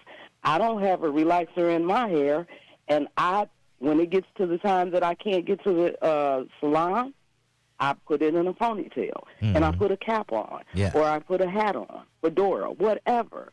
But you don't have to wear a bonnet, and you definitely don't have to wear your pajamas outside. Oh, yeah. That drives me nuts, too, to see a woman at the grocery store with her pajama outfit on, the top and bottom matching, and I'm like, what the hell? Yeah, that's crazy. That's crazy. And furry house shoes. Yeah. Oh, those furry house shoes get me. Oh, yeah. All right. Hey, Kathy, appreciate your call. All right. Call again. That's Kathy. and she agrees with me. All right, let's go to, oh boy, how much time do I have? Joan, how you doing? And see, Lincoln, you says that all the time about me, and only thing I do is just be trying to bring out. I know things, it. and I know that's it. I know, but you have a whole lot to say. Well, but it's needed. I mean, know. a lot of people don't know what is going on. And you had a good call. All I'm trying to do is bring it to the forefront. You had a great call with Steve Leeper. I thought you. I did. I wanted to ask him about being for him to clarify about a 501c3, and I didn't get to that. Okay. But I wish I had. All right. Well, he'll be back again sometime. Okay, but anyway, let me get on about the school board, the school levy. Yes. The school levy, CPS must balance its budget. Okay. Yes. When they have a deficit, it's just a matter of what they want to do in the future. Reason why they have a deficit, Lincoln. They have to balance their budget, all right? Now, this tax earnings that they either want to put a tax earning or property, levy, on for more additional money, well, it's only going to last either 5 years or 5 to 10 years. So that tells you they're doing something that they shouldn't be doing, or they want to do something, and it's going to cost us additional money. But they already have money to balance their budget. Let me tell you what CPS has. Right now, they have 12 levies that we're paying for. 12. 12? 12. Okay. 12 of those, 7 of those 12, they do not ever go away. 5 of which we just passed a levy for them. It was a renewal, but we passed it last year, November the 4th. I remember that because they was preaching, this is only a renewal, no increase. Right, but it's we just passed one. Now they're getting greedy and they want another. No, it's not that they're getting greedy. The state is cutting back what they normally give them. What if it was really needed for our schools to stay in existence, for them not to close school, what 5 years difference going to make? Huh? Well, it'll kick the can. It'll kick the can down the road 5 years. Who knows? Maybe there'll be another source of income. No, if they're mismanaging money, they are only want to do certain. Just like now, they put computers in school, and I'm not disagreeing with that, but they should go back to the way we were taught. We didn't have schools. We didn't have computers. We didn't even have therapists, psychologists. None of that in school. All right. We weren't able to have cell phones because cell phones didn't even exist, but we paid money just to put pouches in there. That's just an example of what they're doing, okay?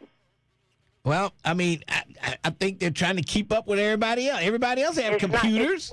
Everybody has computers. Need to be educated. They'll be left behind. They will be left behind if they don't keep up.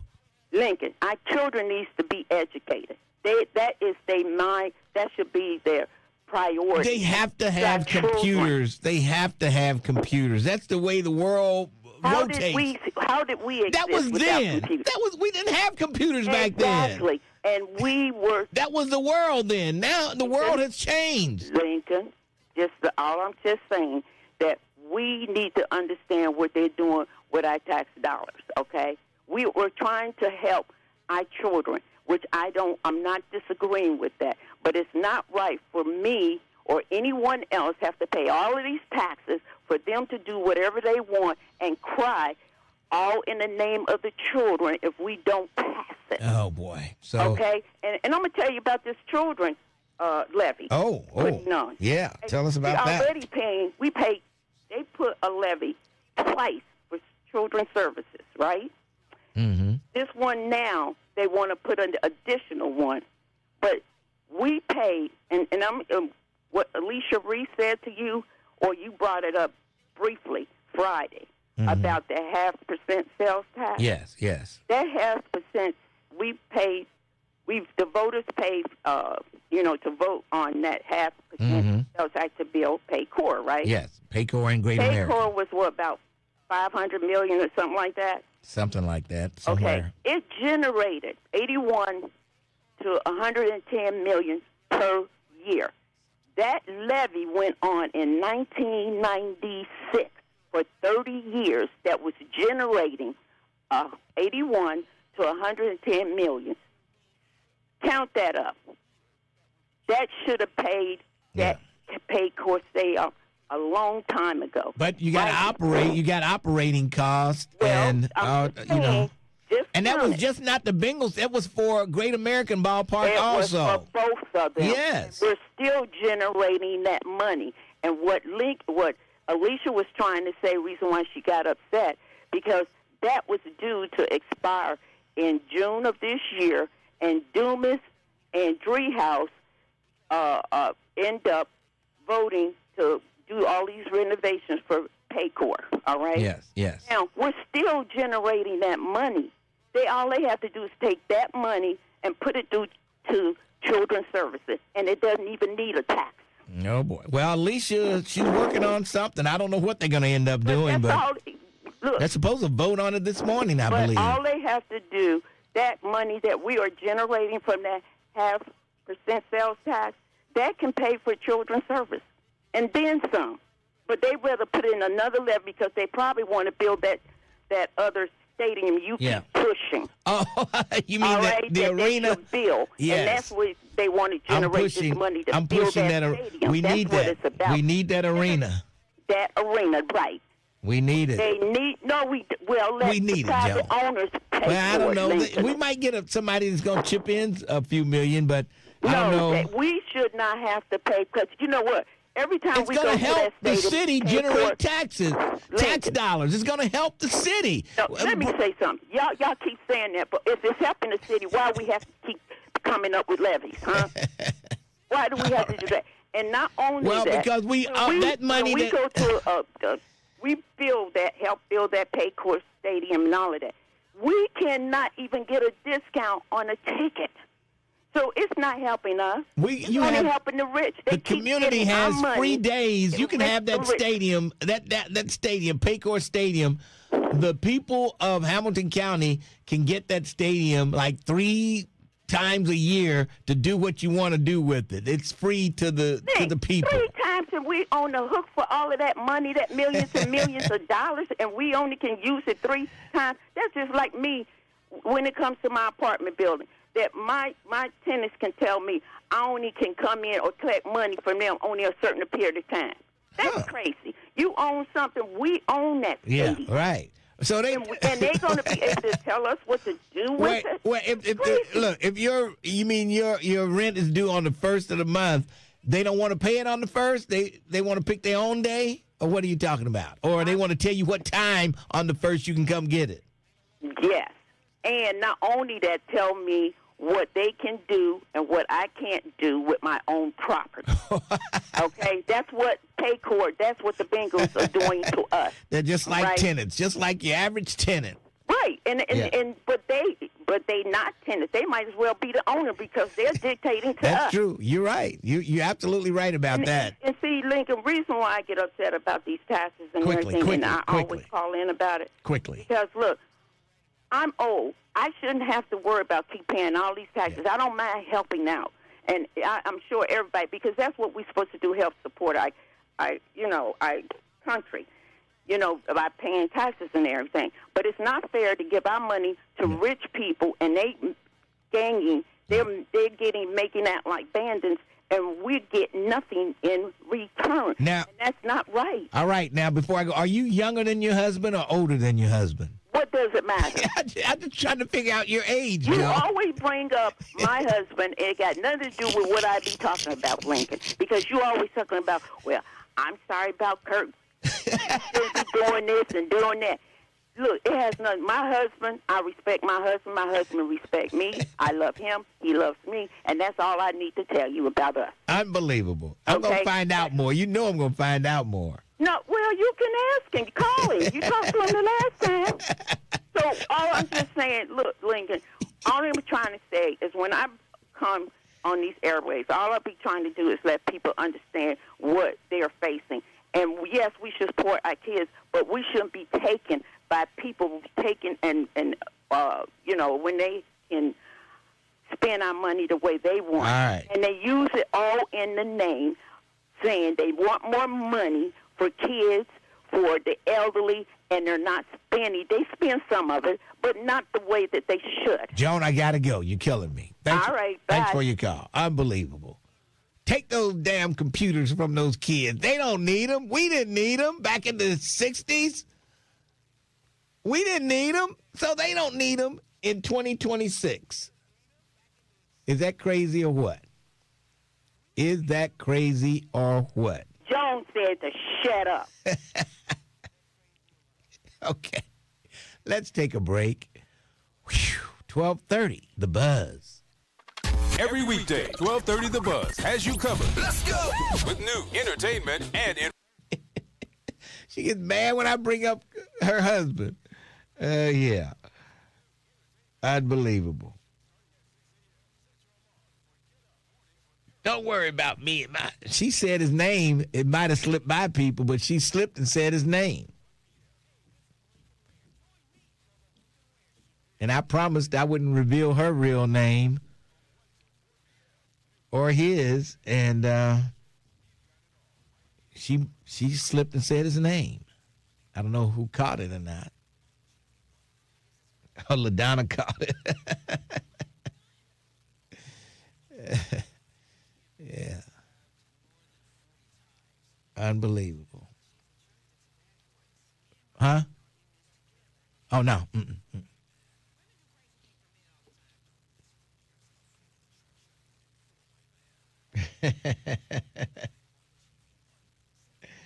Oh, boy.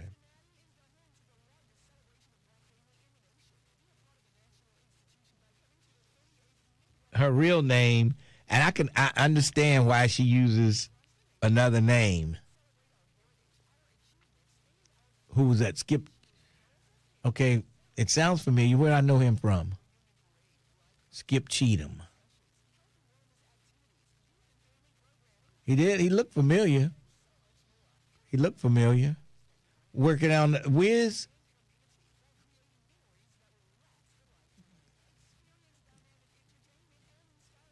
He looked familiar.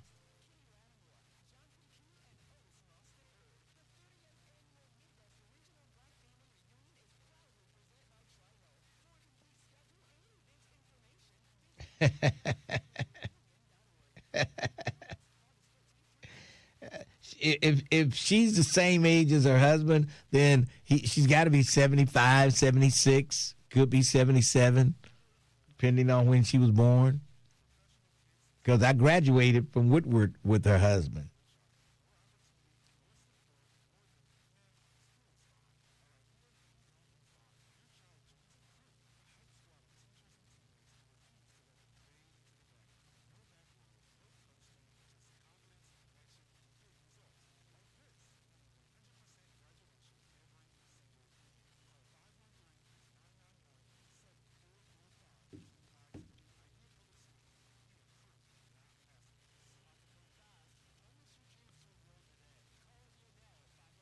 The people from Woodward who graduated with me know him.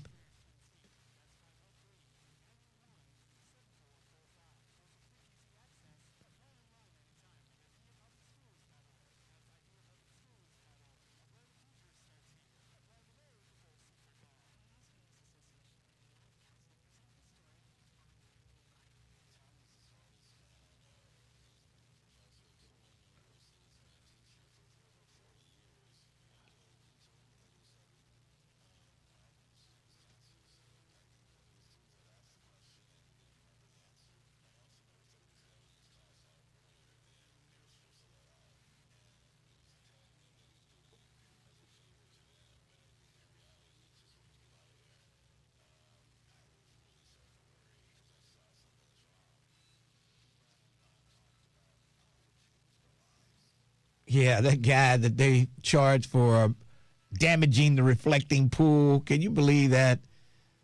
Now they're dropping the charges against this guy. He ought to sue him. He ought to sue him for putting him out there like that.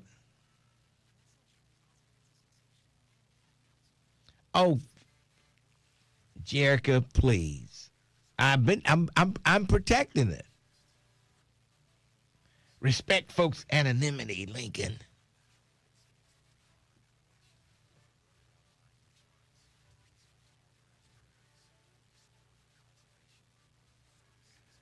Lincoln, should we still get COVID jabs? No, I don't think there's any need for it now.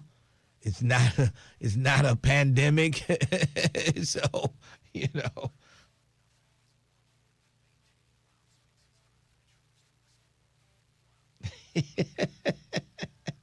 So all we have to do is go through Mr. Ware's yearbook for guys named Kurt, and that's Joan's husband.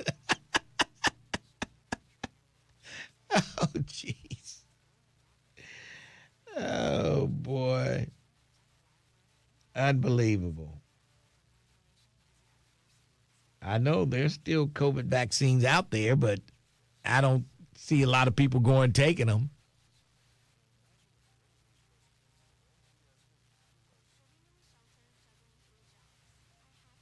Lincoln walked his people in that COVID burning building.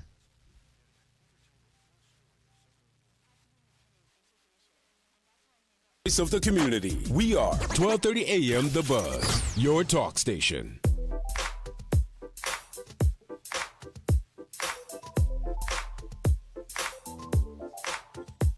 (1230) WDBZ, The Buzz of Cincinnati, your talk station. Lincoln Ware till 1 o'clock. Coming up at 1, Shopton. Keeping it real. Keeping it real. All right, let's go to, oh boy.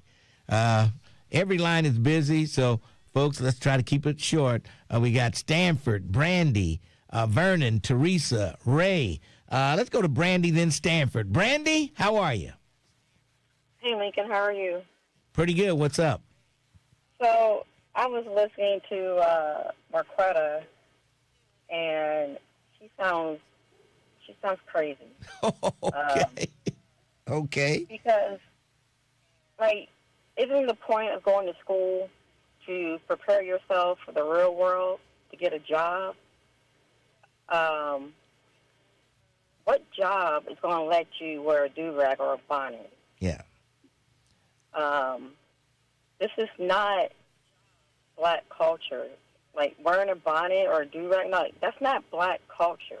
No, I know. No. I know that's ridiculous to say that's black culture. It's like letting your pants hang down below your underwear, showing half your butt is black culture. Give me a break.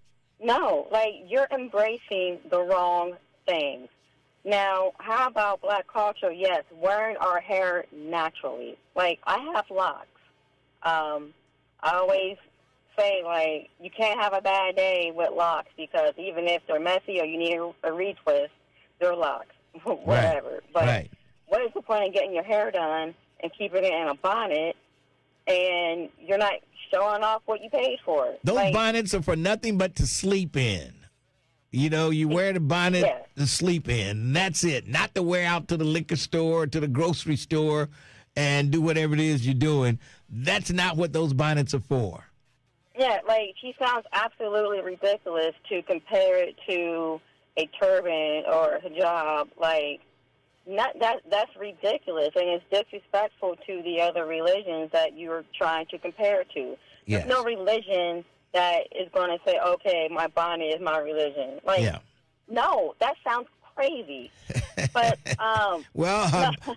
Marquetta can get out there at times. She can go a little out there on occasion. Yeah. And I think this morning she did. My thing about the property taxes and stuff, how can you truly own anything if you're constantly paying taxes on it? So, instead, like, I know home ownership is big. Trying to get people to, like, get into a home, to like have a home, to get generational wealth. But if you don't own the land that your house is on, do you really own anything? Because the city can take it from you if you don't pay the taxes on it, even though you own your house. Yes. Well, so what is it that you actually own? Well, it's like you're paying a rental for the land, and I guess that's how you look at it. You own the house, but you have to pay somebody to live on that property where the house is located. I don't know. So, yeah, but I mean, you just like if you're trying to get something to pass down to. but it's like you own it. But as long as you pay to stay there, you own it. It's yours. Nobody can take it unless you don't pay the taxes on it. That's what I mean. Like if you own your house, I don't think you should pay property tax because then you own your land. Yeah. Like you're never going to own the land that your house is on. Well, but you got services that, sewage and water and stuff like that. Yeah, you pay for that. Yeah, you do pay for that month. separately, but I hear what you're saying. If your plumbing goes out, like there's a certain time, like that's the city's fault. Oh, this breakage is on my land, so I gotta pay for it. You use services where that property is located. You got the sheriff or the Cincinnati police, and you got to pay for those services. Fire, somebody's got to pay for that. So if you're going to use those services, who don't own their house. I think if you own your house, you should at least own the land that it's on. So no one and nothing can take that away. You do own the land, but you're paying for the services for you living on the land. No, I mean, then it's too much. Then it's not worth what I'm You got to pay the fire department, police department, and all that stuff. And you want the roads outside of your home. You want those roads good. You want when it snows, you want them plowed. That's what the gas tax is for. That's why you pay that. Okay. What about snow? Then you want the snow removed, don't you? So you got to pay for those services. Look, they didn't come out in East Price Hill, so again, I'm not getting what I'm paying for. Oh boy, well that's another issue that you got to deal with, but that's what you're paying for. All right, hey Brandy, thanks for your call. Okay. Appreciate it. All right, we're going to take a break. We'll come back. Stanford, Vernon, Teresa, Ray, all holding on. Lincoln Ware with you. 1230, The Buzz. Cincinnati. Want to stay plugged in with 1230 The Buzz and get the inside scoop sent to your phone? From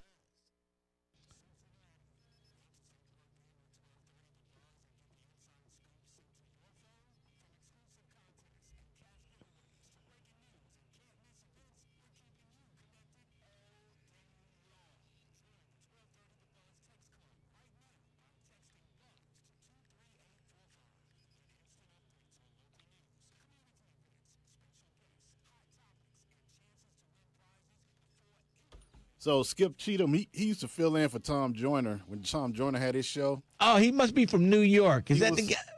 He was one of the fill-in guys. I know. And him and Skip Porter, they used to fill in for Joyner. But right now he's the executive producer of the D.L. Hughley Show. Oh, okay. So I think he's down in Texas now. I think that's where they are. Okay. Texas, I think. They're probably out of where Tom Joyner was, maybe. They're in Dallas, you think? I don't know. So, yeah. Joyner was out of Dallas there at the ABC before it became, what was it, Premiere? Yeah.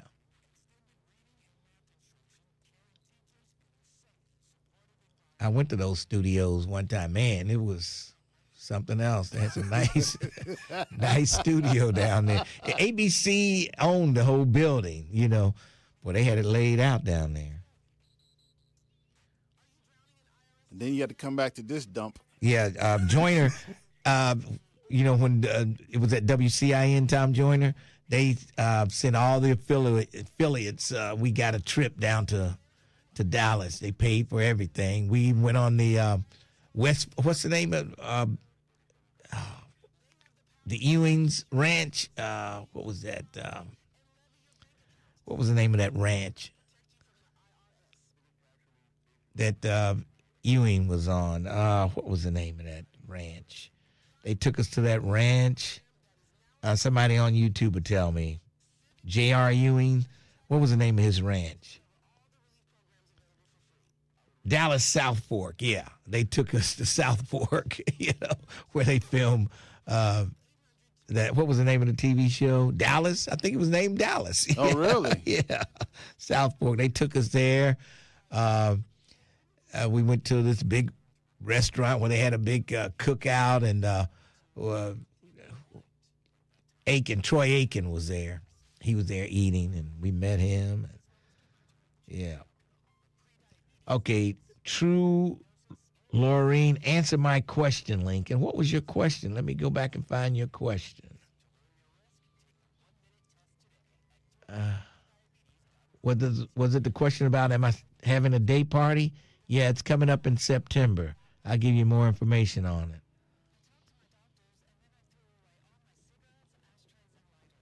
Somebody said D.L. Hughley is not in Dallas, so maybe it's another part of Texas.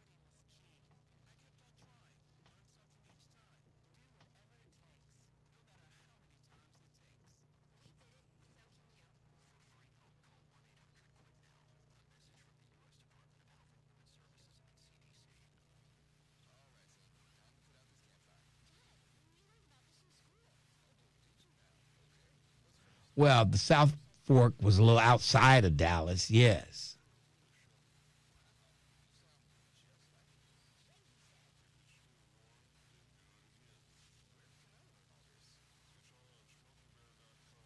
Somebody said DL is in California.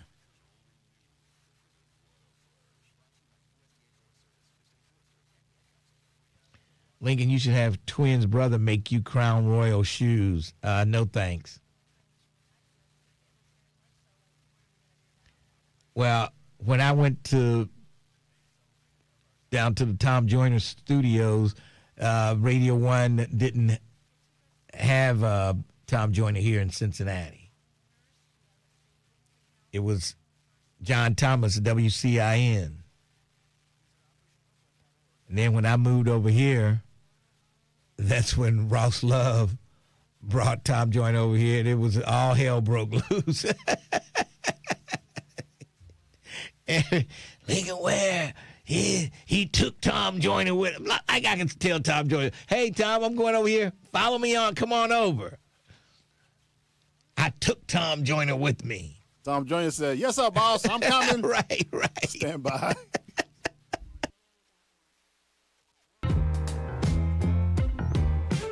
$12:30 WDBZ, the buzz of Cincinnati, your talk station. Lincoln Ware with you. It's Monday.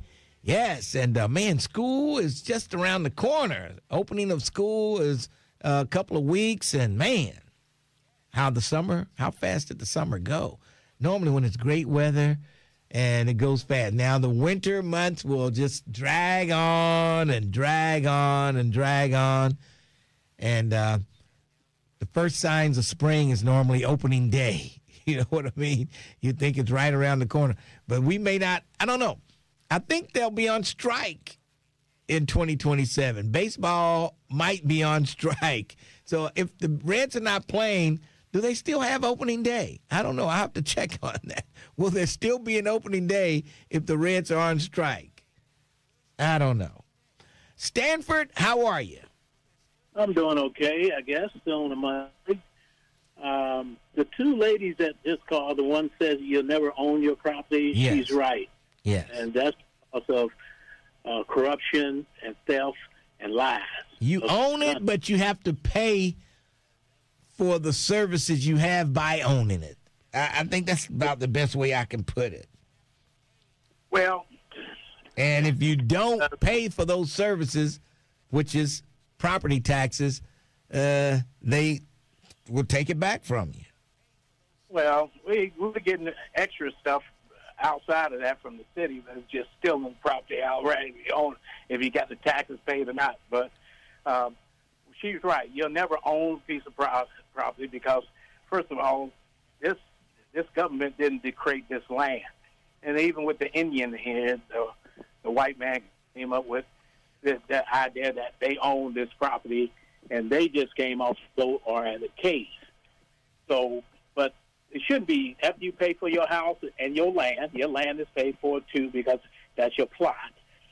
Should be after you pay that, shouldn't have to be paying that. Well, who's gonna pay for police and fire and all that stuff? Who's gonna pay for that? Well, if you got kids and you get them grown, you're already paid. And then you're in your golden age, you're still paying for 30, 40, 60 years. You already put your money in. So you should be paid up.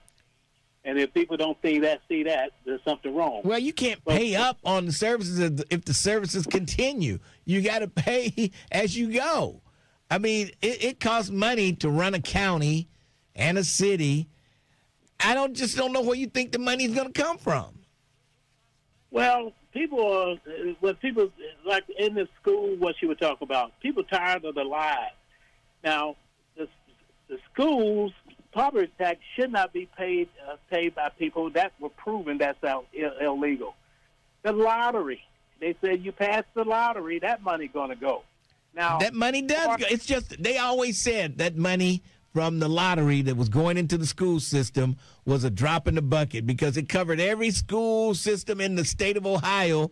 And when you spread that money around, it's just not a whole lot. It's not going to run your whole school district. Well, we just making millionaires. The other day, somebody just hit it by themselves. They're making millionaires, but we can't get all the kids' money out. Jeez. So there's something wrong with that. You want the millionaire to fund the school now. You want the person that won the lottery to give it all back to the school. Well, they got to keep up to the promise that they said that money going to be going to the school. It goes to the school. It goes to the schools. Trust me.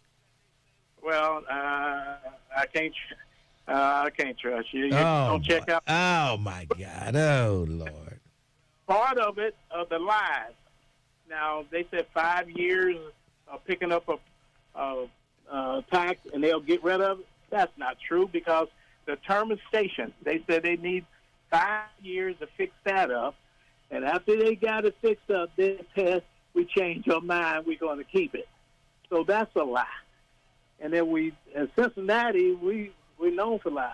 Now, if we go to the campaign zero, when that first came out, the 80% black getting punished compared to the 17 white, they said they didn't know nothing about it, which it came out that the city official lied. Then we went to the flood. They said the floodgates worked perfect. Then they found out that it didn't work. See, they tested it, but they didn't test it. People getting paid by Well, yeah. us. I mean, they say we test it every year, twice a year or every month or something, but they don't test if it opens or not. They just they just look and see if the electronics are working, and they say, okay, it's working.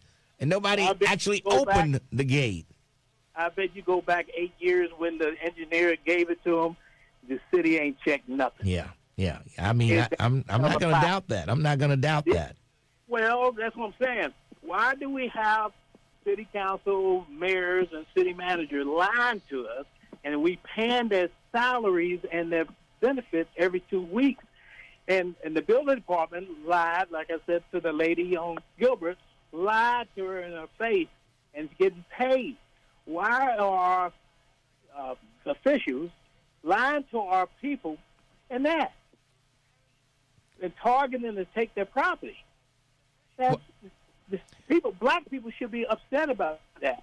The 80% campaign zero, more should be mad about that. But we got a group of people trying to cover that stuff up. Oh boy. Yeah, Lincoln, you don't think so? I mean, I don't think the city just comes in there and persons caught up on their taxes. They don't have any citations on their building, and the city just say, let's just take this building right here. It's some other stuff that you don't like to bring out because you know it makes your side of the story looks bad. So these people aren't harmless in all this. They had something to do with their plight. Those people had something to do with their plight. They were not all 100% innocent. Well, that's your opinion as a black. Anything I said, because I'm black, you don't believe. But a white man or every person you talk about have citations or something they didn't fix, and that's where the ball starts rolling. Everyone that you come to me with, there's some other underlying factors in the whole deal. So what happened on Gilbert then? You got all the facts. Okay, which one? Which lady was that? Who was that? On the Gilbert. the one they told lied to and said, we're not after you. We after the owner of the front part of the building. And then she took out a loan, improvement loan, and called her financial people and told them not to take her payment. Is that right? If I call up and you had a mortgage on your house, and I call your mortgage people and said, I'd have to talk to the lady who said they told me not to take your payment. I need to talk to that lady, because I mean all these things. Oh, so I'm lying. You may not be lying. You may be going by what you heard. You telling me what you heard, and to you that's the truth. Well, me and Stefan showed you documents for the housing court with thing in front of you. The housing docket. That's another thing you think is true. You think there's you think there's a housing court and it's called the housing docket. You think that's true. And it's been proven over and over again that there's no housing court in Hamilton County. It's called a housing docket. We showed that to you with the emblem and that. And I think you were able to read that day. You couldn't read. I showed it to you. I read it, but it said what? I can't remember what it said. It said housing court. See, when it comes to protecting your people. Some people look. Okay, I've talked to judges. I've talked to the judges. They said, no, we don't have a housing court. We have a housing docket that handles. We have a court that handles court housing, but it's called it's a regular Hamilton County courtroom. And they just handle housing cases. It's called the housing docket. I showed it to you in your face. Right. Now, you had to be able to read that day. I showed it to me and Stefan. Showed it to you. Both of them, with the emblem and everything else. I got to go. Thanks for your call. Couldn't read. Thanks for your call. Unbelievable. Let's take a break. Every judge that I talk to, I say, is there a housing court in Cincinnati, in Hamilton County? They said, we have a housing docket that handles all those housing cases, but it's not an official housing court in Hamilton County. Let's take a break. We'll come back. 12:30, The Buzz. Bringing you the stories that go beyond the headlines.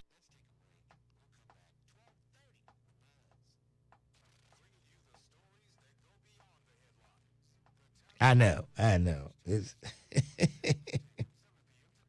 There's no judge officially called the housing court judge.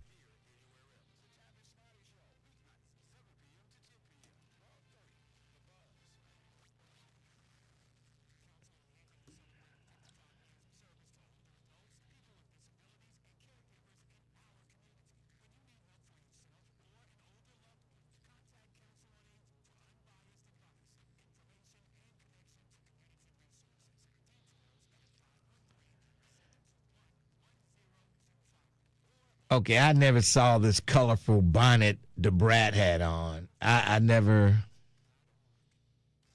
saw that. I don't think it was a bonnet she had on. She probably had like those rags that women can shape, tie up like that. I don't think she had a bonnet.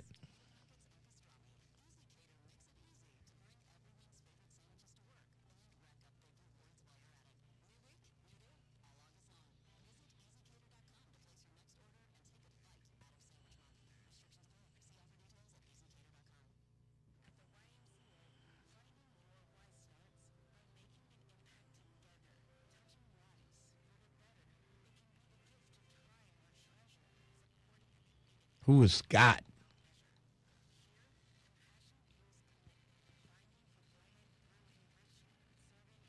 Jerica said it was a bonnet.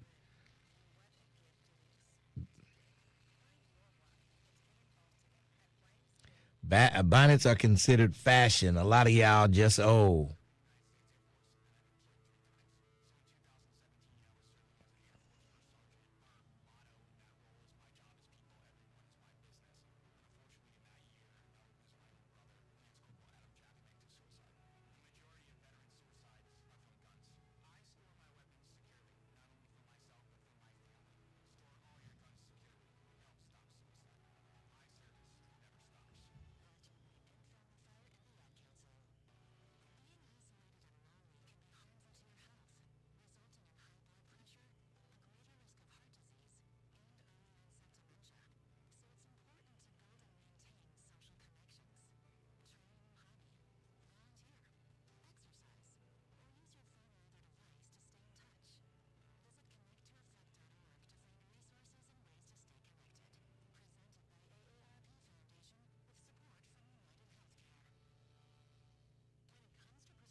Jasmine Seacrest said, Terrence, do you wear a bonnet?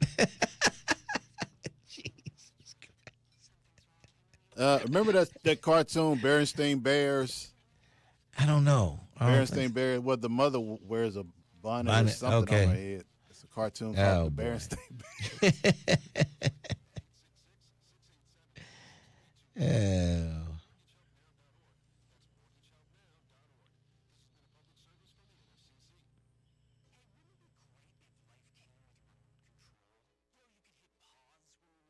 Change the outcome, but prediabetes does. With early diagnosis and a few healthy changes, you can stop prediabetes before it leads to type 2 diabetes. To learn your risk, take the 1-minute test today at doihaveprediabetes.org. Brought to you by the Ad Council and its prediabetes awareness partners. The views and opinions expressed in this program are those of the host and guests and do not necessarily reflect the views of Urban One Incorporated, Radio One, or any of its subsidiary companies.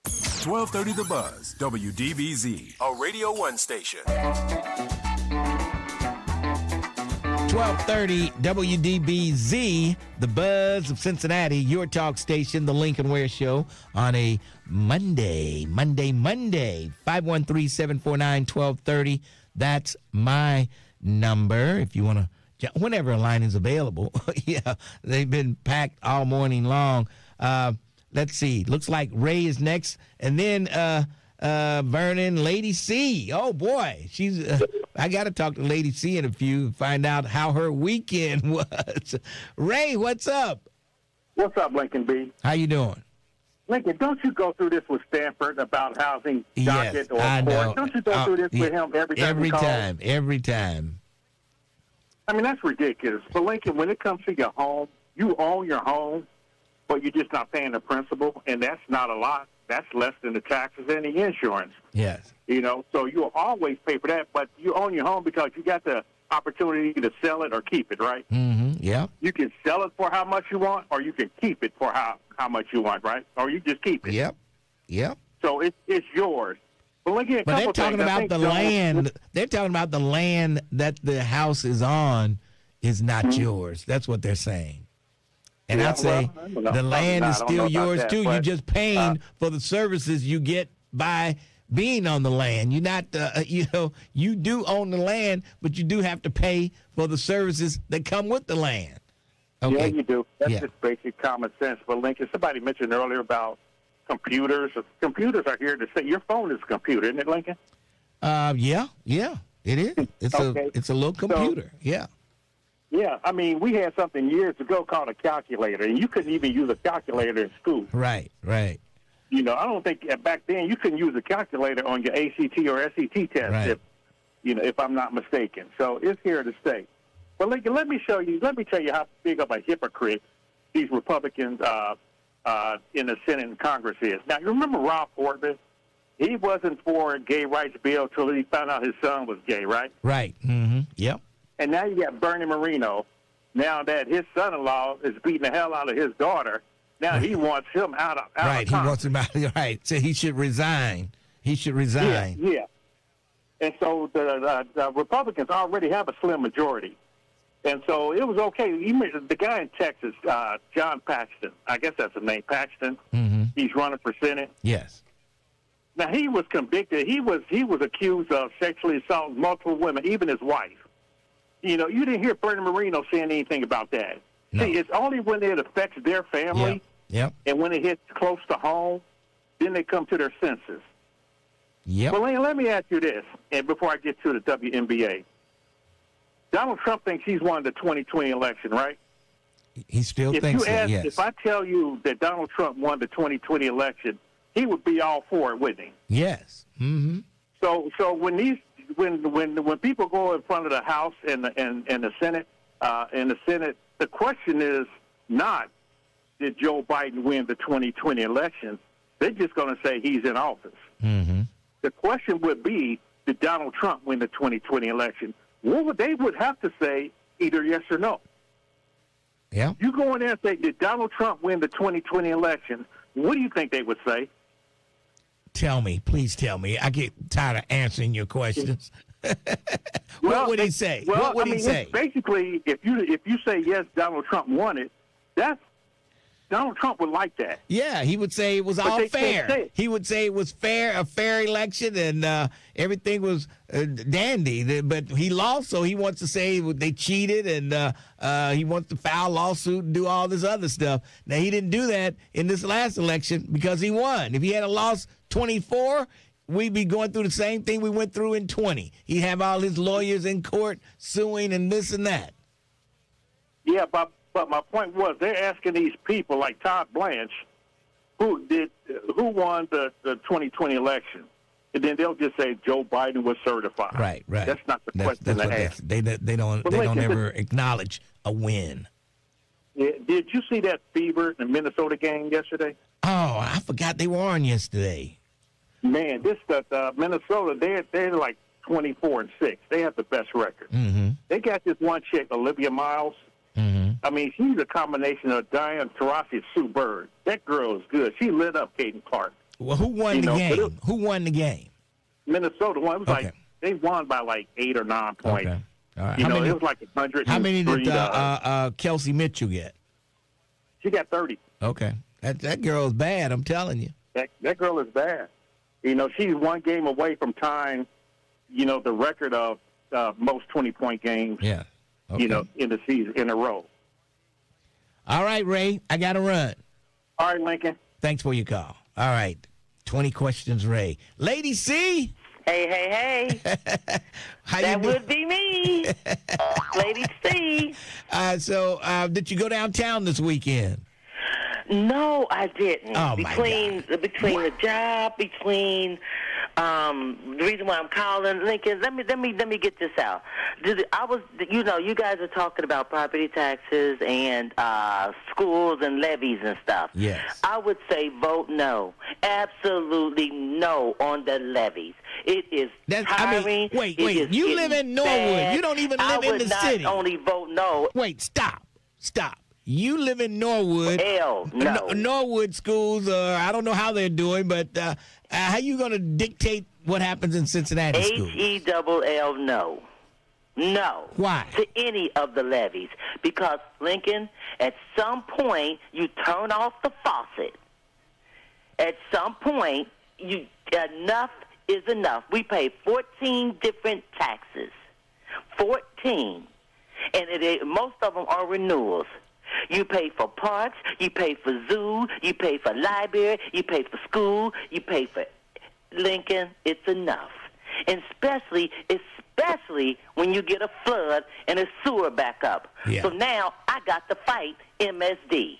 My stuff was so flooded, Lincoln, the wash machine came up off the floor and was floating in the water. Oh, my goodness. I got pictures. Thank God I was here.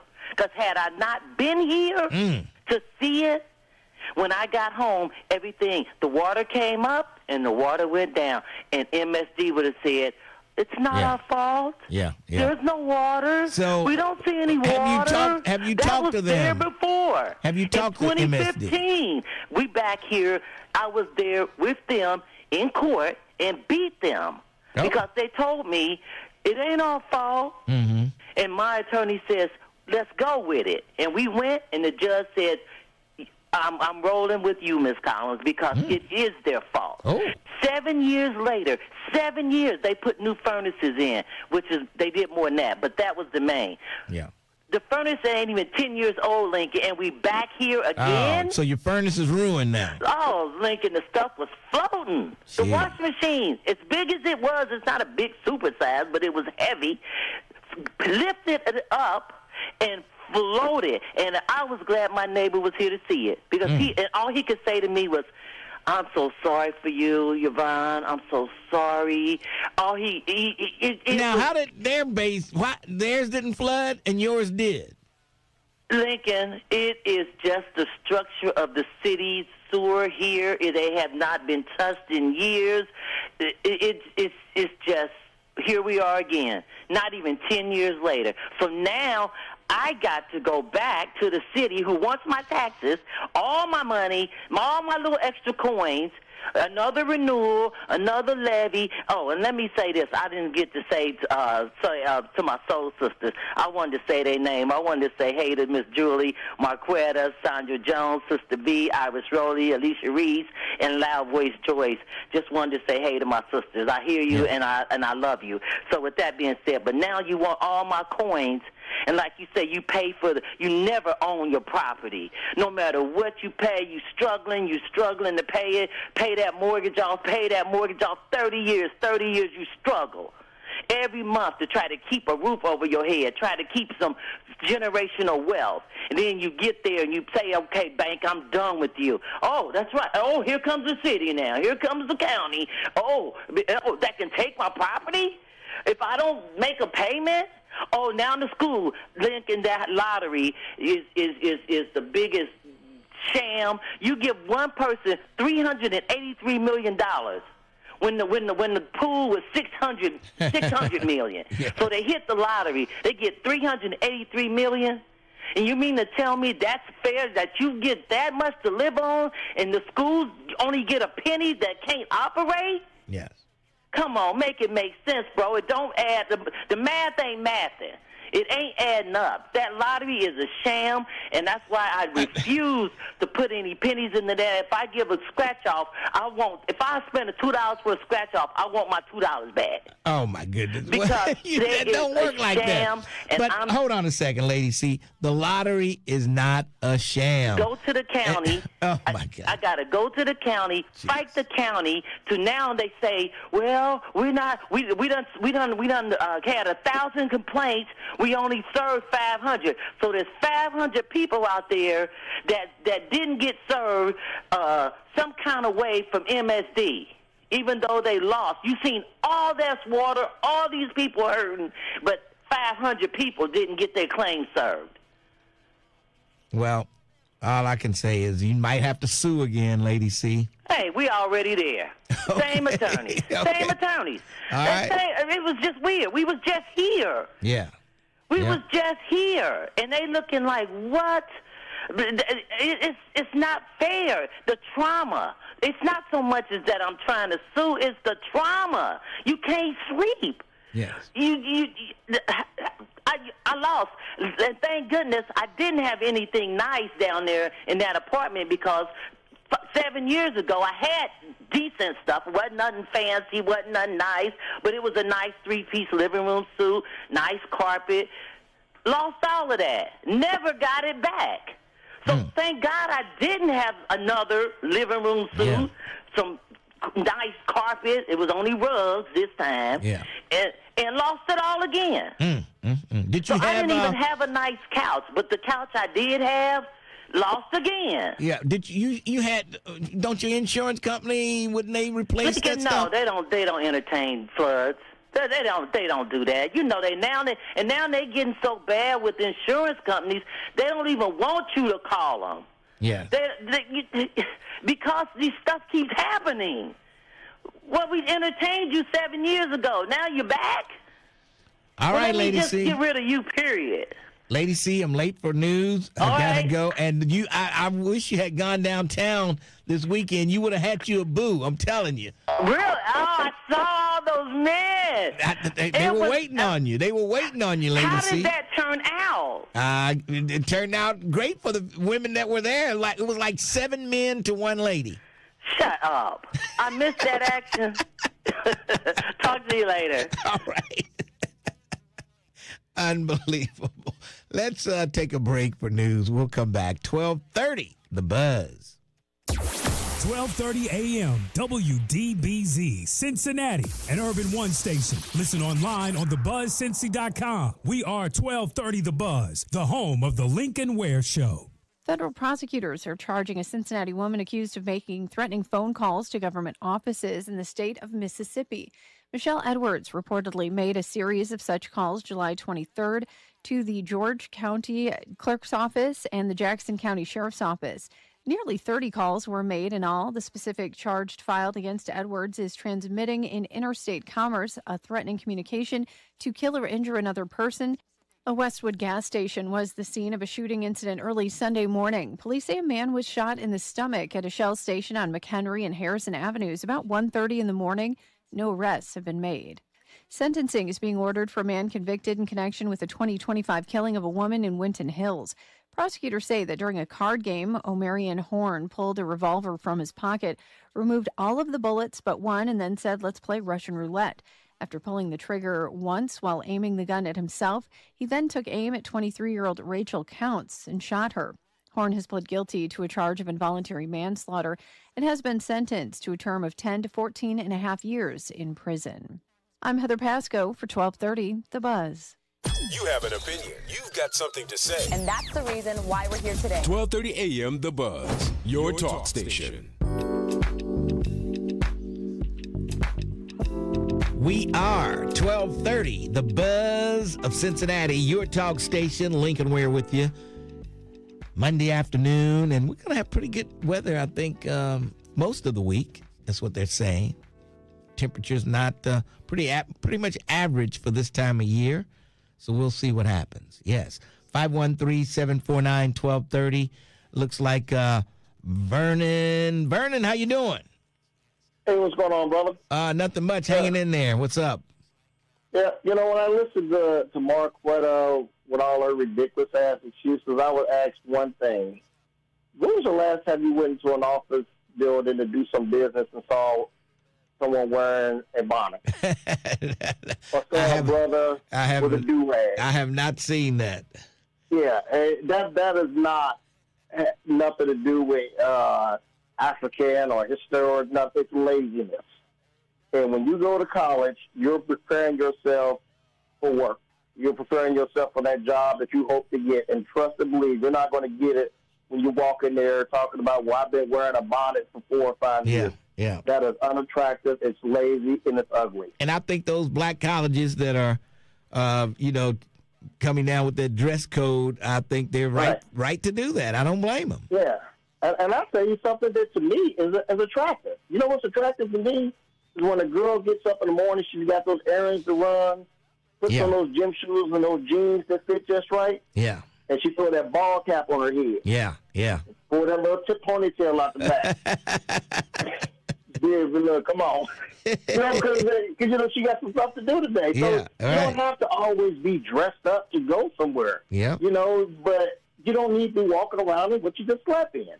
But at the same token, those are females. Let me tell you something that just absolutely disgusts me. Is when I see grown-ass men, and I turned 58 this weekend, Lincoln. I'm still seeing grown brothers walking out with their pants hanging off their head. Oh, boy. Yeah, that gets me. And then got them so tight on their legs that they can barely even walk. And they have to waddle like they waddle. Yeah. and like even on my job, guys get them because if I see these young guys with their pants hanging out, I'll be telling them, you better pull your pants up, because we had a guy whose pants was sagging, got caught in a lift gate and tripped and fell and hurt himself. As soon as he came off of light duty, he was fired. Because not only did he have what he was doing was unsafe, he had on gym shoes. Yeah. And the cops love to see these guys like that who commit crimes because they can't run away. They're too busy pulling their pants up to run away. The cops love those guys. And it's like, okay, brother, why is a brother? Now I don't see too many do-rags. Okay, but when was the last time you see the brother working in the office or the bank or wherever with a do-rag? Yeah, I see him in prison more than I see him out on the street. I see him in jail, and I wonder why, But at the same time, I mean, a lot of brothers who wear dreads, that's just now being accepted in a lot of, corporate America. Yeah. And when I say just now, I mean like in the last 2 years, as long as it's clean cut and professional or whatnot. And then you got to be hanging all the way down your back like them idiots that be out there always angry with them Hebrew Israelites, whatever the hell they're doing. But it can be clean cut professional. That's the only thing them schools are talking about. Carry yourself the way you want to be treated. If your breasts are hanging out, then guess what? Everybody can see it. So don't get mad when someone's looking at them. If your butt's hanging out your skirt, guess what? Everybody's looking at it. So don't get mad if somebody's looking at it. Yep. That's how you want to be treated. That's how you're going to be treated. Same way with the brothers. You want somebody to treat you like a man, carry yourself like a man. You walk around with your damn drawers hanging out your ass. Excuse me. What woman's going to want to be attracted to you? It's just some stuff just drives me, drives me insane when I see brothers walking around like that. So, but that's all I had. It was a great weekend for the city of Cincinnati. So what now? It was a great weekend for the city of Cincinnati. Yes, it was a great weekend. And it goes to show what educated, hard-working, strong black men do. Yes. They party, they kick it, they take their asses home. Yep, you're right. And I'm quite sure wherever they work at, they're whatever they normally do, all that beasting and fighting and all that. No, that did not happen with with serious brothers. So, that goes to show that black people can't do things, and the city's making a lot of money off of black folks. The last few weeks. They have. Yes, they have. Yeah, you're right. And more to come. All right, so. and then people think, okay, how much money is going to the black community from that? And I don't know how you figure out how to do that since it's all going into the big tax bucket, So I don't know how. I haven't figured out how that happens. Doug Springs, I see he's on hold, but All right, Vernon. Look, let me say one more thing. Yes. There will be a baseball strike after this move that the Dodgers just did. Yes. You can't have all the best players on one team. You're basically buying the World Series. So enjoy your baseball this year because I got a funny feeling there'll be a strike next year. Yep. All right. Yeah. All right. I'll talk to you, brother. Peace. Thanks for your call, Vernon. And I guess that means they won't have the opening day, or will they have the opening day parade? I guess that's yet to be determined. First, they got to go on strike. Why are we even talking about this now? Will they be on strike? Maybe they'll go on strike and they'll be back before the season starts. Who knows? There'll be a lockout. They're going to lock them out. The owners are going to lock the players out. Unbelievable. All right, let's go to Doug Springs, then Janice, Stefan, and Sister Bridge. Doug Springs, how are you? Fine, Lincoln. I'm fine. First, I'm going to say, to answer your question, they have economists to do that, to find out where the money's going, how much was spent. So there is a solution to that question, Lincoln. All right. The next thing, Lincoln, I'm proud. I'm a proud member, brother of Omega South 5 Incorporated. And this weekend is just an illustration of what we do and what we can do.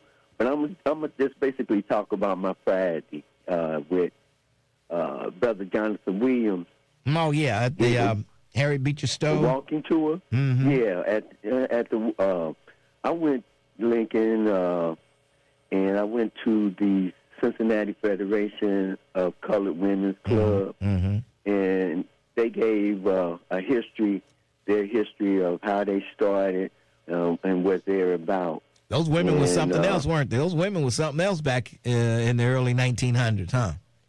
Well, I think women in general are our backbone, the backbone of not only of the black community, but they're the backbone of America, women.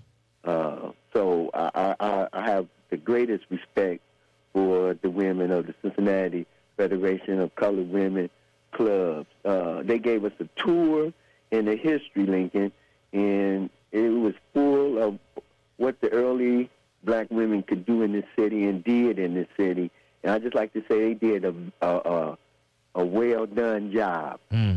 So my hat's off to the women of the Cincinnati Federation of Colored Clubs. Lincoln, regarding that, I'm appealing to black women. I'm appealing to sisters. A lot of times I use the term sisters for black women.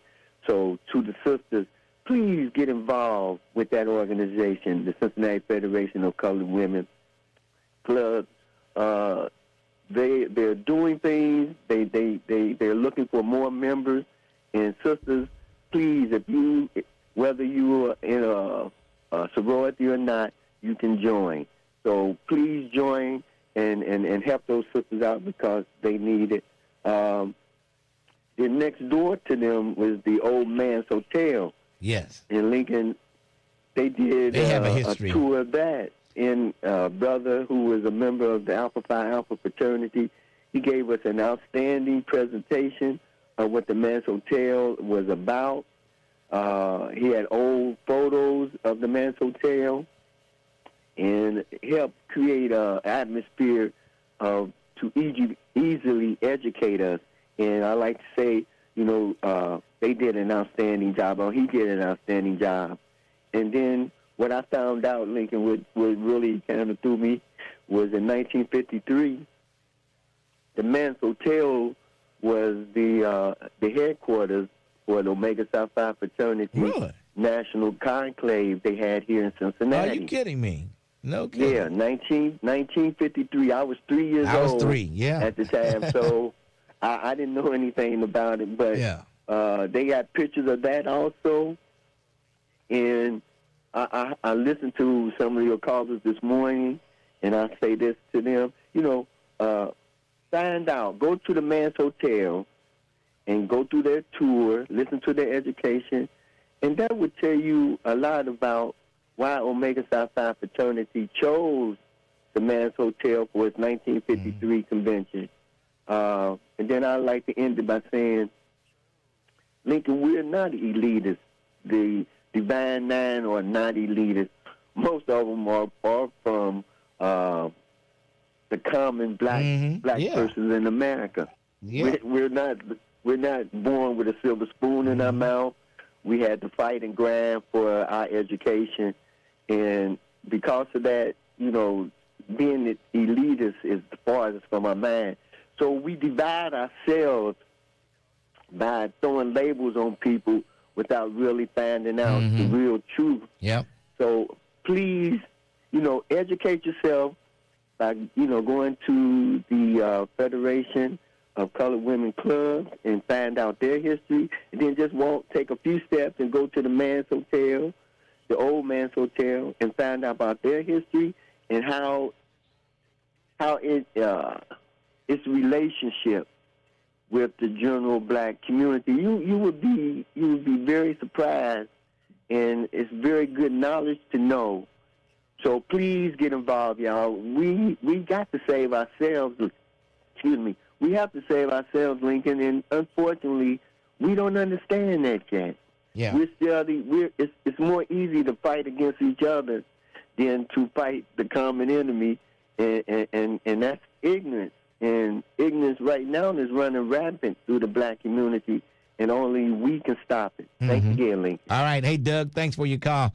That's Doug Springs. We need to take a break. We'll come back. Janice, Kay, Stefan, Sister Bridge, all holding on. We'll get to each and every one of you on the other side. 12:30, The Buzz. Hey, y'all, what up? This your boy, Ricky Smiley. I want to drop you an invite to something a little more personal. This is Ricky Smiley on the Spot, where legends get loud, real, and sometimes a little reckless. Ricky Smiley on the Spot. No script, no rush. Just super real conversation. This ain't your average talk show. Let me thank me. Y'all want to talk about Ladero? That's just a piece of it. Catch the full episode of Ricky Smiley on the Spot wherever you get your podcast and on the Urban One Podcast Network at urbanonepodcast.com.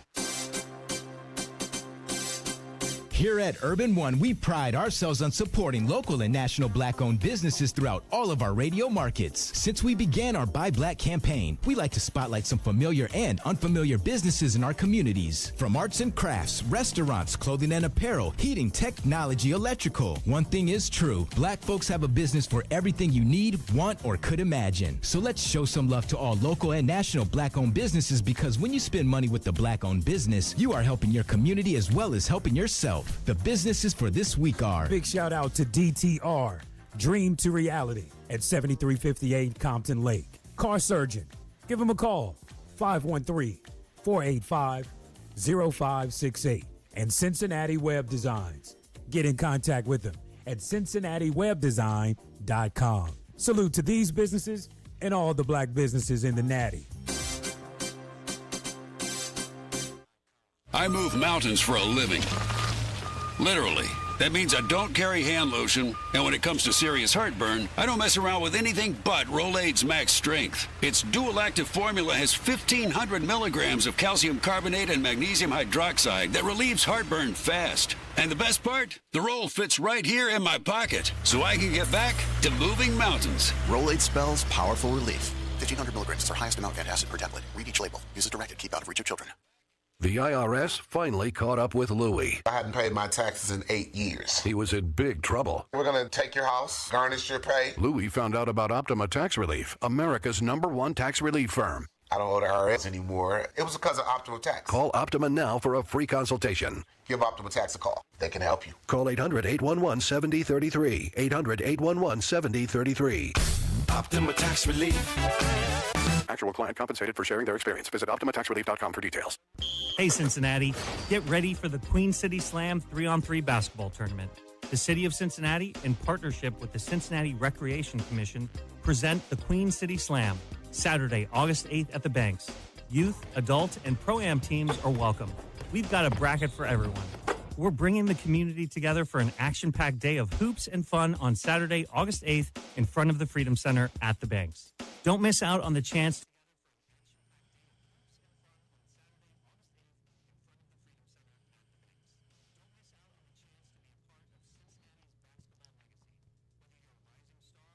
Yeah, the Manse Hotel where all the black entertainers had to stay because they couldn't stay at the regular hotels. Hank Aaron and those cats, sports guys used to come. They had to stay there. That's horrible. Here you are, Hank Aaron, you play, and you can't stay where the team stays.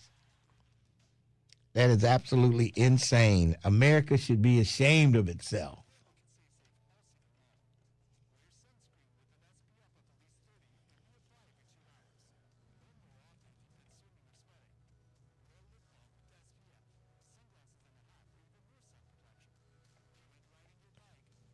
Bernadette, what the hell are you talking about? Oh, my God. Bernadette, are you taking your medicine today, Bernadette?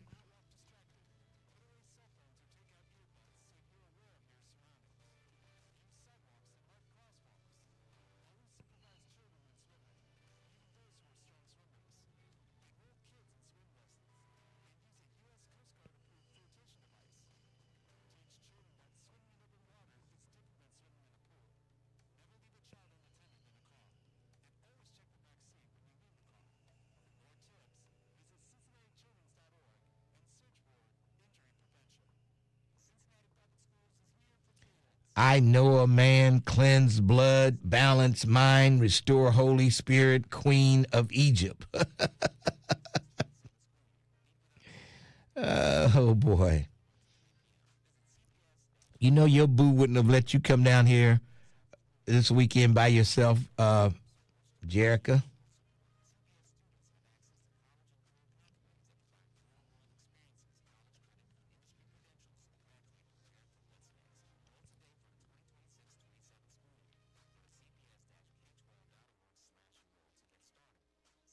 Park. Meet school staff, learn about CPS programs, and connect with more than 75 partners. Plus, enjoy free backpacks and food while supplies last. Cincinnati Public Schools. We are here for kids. If you need to talk about it, we're here. 1230 AM WDBZ, your talk station. 1230 WDBZ. We are the buzz of Cincinnati, your talk station. Let's see. We go to Janice. Janice, how are you? Good. Good afternoon, Lincoln. What's going on? Well, nothing much today. But I just wanted to comment on the Omegas that were in town this past weekend. Yes, yes. It was the most wonderful sight to see all of those black men down there. Yes.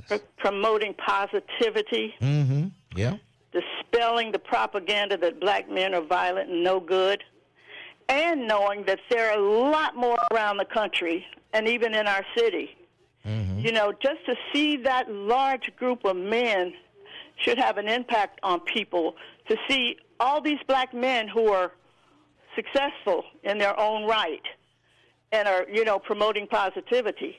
It was just wonderful. Yes, yes. And to what Marquetta said earlier, she's such a smart young lady. But, when she says that they're being elitist, if you were to talk to any one of those guys, they could probably tell you some stories about what it took for them to get through college. Mm-hmm. Oh, yeah. It wasn't easy.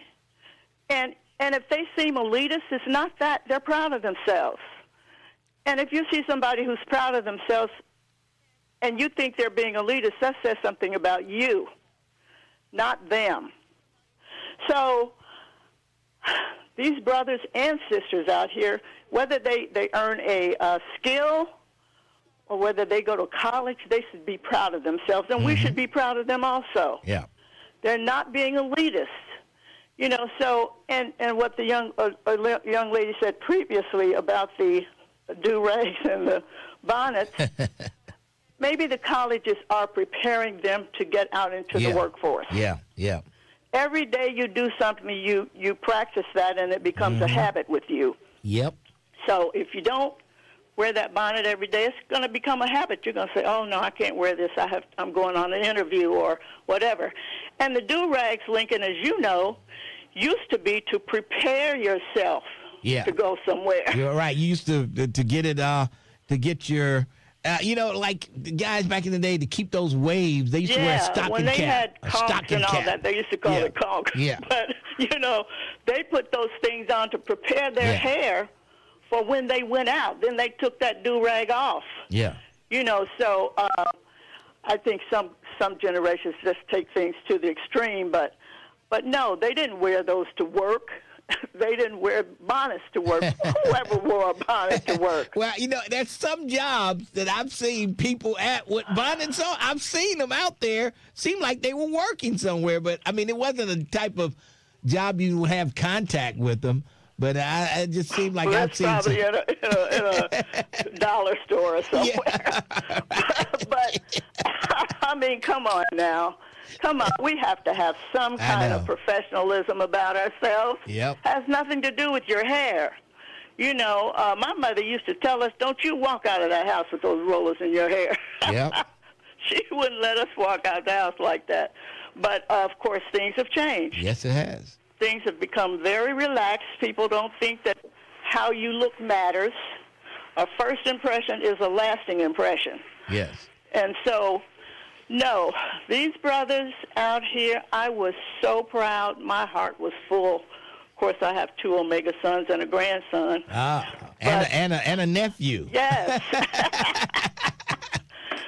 My one son from Nashville, he was here, but the one from Chicago wasn't. Okay. They're going to have the conclave in 2028 in Chicago. Oh, really? Okay. All right. But yeah, it warmed my heart to let the world see, at least Cincinnati and the country, see our black men who are doing something. And they do a lot. Mm-hmm. They do a lot for their communities. They do, yeah. I know when my oldest son was, when he crossed, they said, if you're a mother or any family member of a Q and you go anywhere in the country and you have a problem, you make sure you find a Q. They will help you, make sure you're okay. So, there's just so many things that they do that they don't talk about, and I'm sure other fraternities as well. All right. Sororities. Janice, thanks for your call. Bye-bye. Appreciate it. All right, that's Janice. Let's go to Kay. Kay, how are you? First-time caller.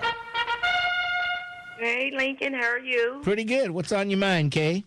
Good. I want to just piggyback off of Janice and some of the other women that called and talked about the Qs being in the city. Yes. If you were a single woman, it was like a buffet out there. Okay. It was exciting. Oh, okay. It really was to see, the men out there. They represent what they represent. A lot of healthy, good men. So you said it was like a buffet, huh? It was a buffet. and the men in the city, they were unhappy. Yeah, they were. Yeah. They pretended like they were, like, we don't care about that. Yeah. Those cues showed them how to treat. They showed them how to treat a woman. Yes, indeed.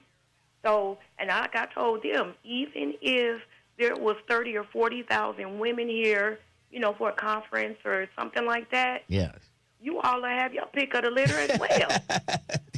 So, I enjoyed it, and I met a couple, and we'll stay in communication with. Okay. Go on with your bad self. Go on with your bad self, Kay. So I just found out in 2028, the next convention is going to be in Chicago. Yeah. So, yeah, I'm already packing my bags for that convention. Okay. All right, Kay. Go on with your bad self. All right, thank you. All right, Have thanks a for good your day. call. All right, that's Kay. And Lady C, you better take some lessons from Kay. She said she made contact with a couple of those cats, and she's going to Chicago. Unbelievable. Unbelievable. All right, Sister Bridge. Oh, let me go to a break first, Sister Bridge, then we'll come back. 12:30, The Buzz. What's happening, good people? It's your cousin Trip Fontaine.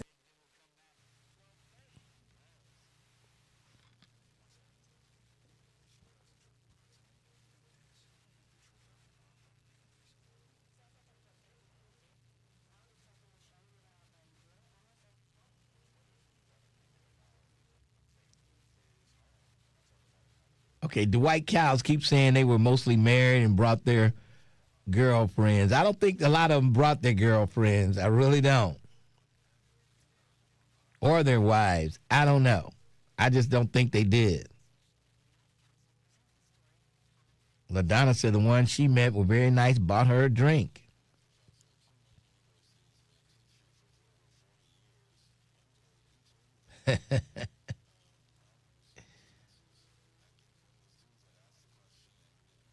You should see the posts local men are putting on social media, crying and hating.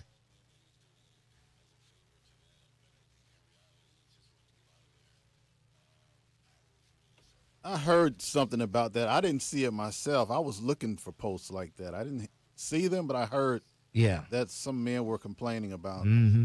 Okay, change what picture? What picture is this woman talking about? Lincoln, how old is your picture? You need to change it. It doesn't do you any justice. That picture there, she talking about that's on the screen? I got a lot of pictures out there across Radio 1 sites.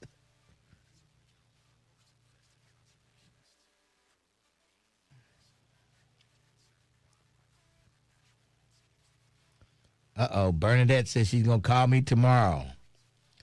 God will, Queen of Egypt. Oh, boy.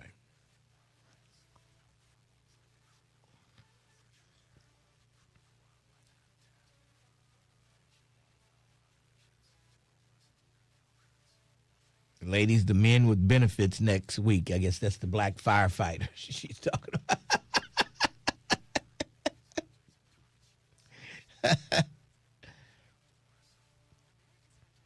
Why would men be complaining? Make it make sense. Because the women they like to talk to was all hanging out down there. That's why they complaining.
Are they going to play in the Cincinnati tournament? I didn't know that. I didn't think they were going to play.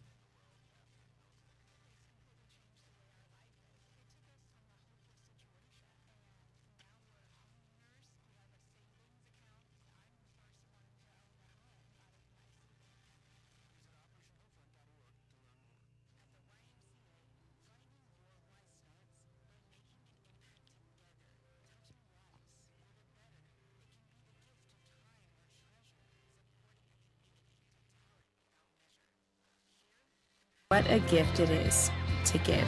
Find your why and get involved today at ymca.org for a better us. Wake up every weekday morning with Get Up Mornings with me, Erica Campbell, from 6 a.m. to 10 a.m. on 1230 The Buzz.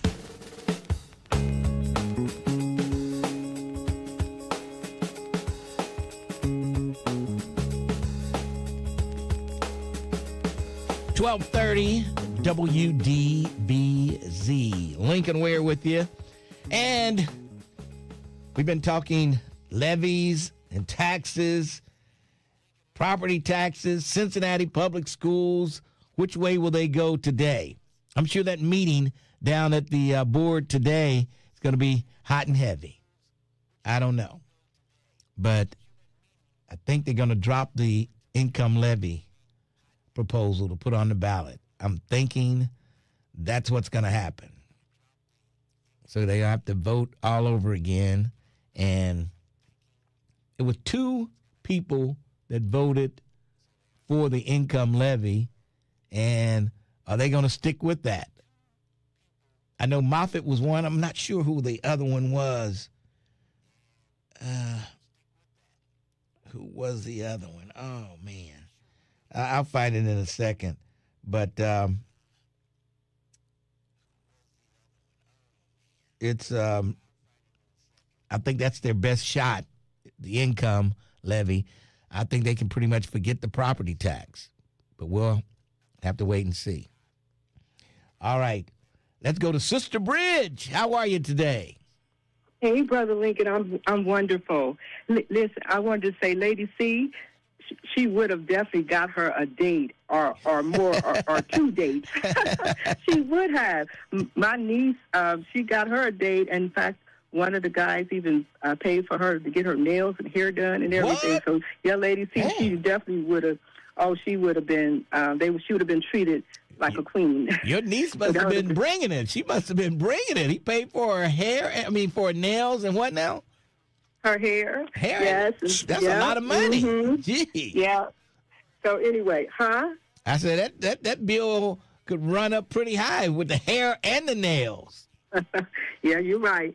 But anyway, listen, I also feel, Lady C, about that flood because, I don't want to keep harping over it, but last week when Mika Owens was on the line and she said she went to Mount Lookout and High Park to check to see if the businesses were okay, my blood boiled just for a second because, and then she said, oh yeah, and I was checking on the residents too, but they, don't forget the residents, and it's not just those high income, medium income, areas that need the money. Yes. Don't forget about Bond Hill. Don't forget about Avondale. Don't forget about Pleasant Ridge. Don't forget about those. And even the surrounding areas. I know St. Bernard and Norwood is not Cincinnati, but still tell the people how they can get the claims so they can receive these funds because it is serious. Because the people who live in these low-income neighborhoods with these aging pipes and housing and infrastructure, the water's always been a problem. And it's just worse in those areas, and they neglect them, and it's not right. So, I'm going to say until I hear people, I have family members who live in various areas, and they're complaining, and they're telling me, and I'm saying until they get the relief, I'm going to say something about it. All right. But anyway, I also wanted to say, it was really good to see the brotherhood and the men out there like that. It was very good to see that. But let me. I want to talk about the do-rags and the bonnets. Quickly. Okay, that's not standard. Okay, that's not black culture. We need to raise our standard, and you got to represent your best self. Yeah. My daughter, she went to her leasing office last week, and she had a bonnet on, and I told her. And she wanted me to watch the baby. But listen, I told her, I said, no. I said, I know you're not about to go out there like that. I said, that is trifling, and that is ghetto. And she said, okay, Mama. So she took off the bonnet, and she put her little hairpiece on and everything. And she just had a baby. But I'm just saying, no, we don't play that. You represent. That's not how you go outside. You're not going to go to a job interview like that, Right. And then the taxes, real quick. I know the time is but I agree with the lady who said you should stop paying taxes after you pay for your house. Why is there a need for you to still pay for your taxes? Because that's how the government. That's how things work. I don't know where else you think the money would come from. Well, okay, and they kill me saying, you don't own the land, you might own the house, but you don't. Okay, so what if I wanted to go into farming, and they had like 20 acres out there in Batavia somewhere, and I said, I want to buy this 20 acres, and I'm going to take money and pay somebody to own that 20 acres of land. So I own the land, don't I? Yeah, you do, but you shouldn't have a perpetual tax after the land and the property is paid for. Yes, while you're paying the mortgage, you're going to have to pay. Yes, if you sell the house, you have to pay. Even if you paid it off, you should still have to pay taxes if you sell the house. But once you've paid it off, you should not have to pay for that. All right. That doesn't make sense. Sister Bridge. So they need to change the laws on that. Okay, I know it's other callers. I don't think you went to the Sister call. Bridge. Hold on. Have you been to the How Long You Should Talk on a Talk Show class over at the Ohio Media School? Stop it. Apparently you haven't taken that class yet. Just stop it. Have a good day. Thanks for your call. She didn't take that class.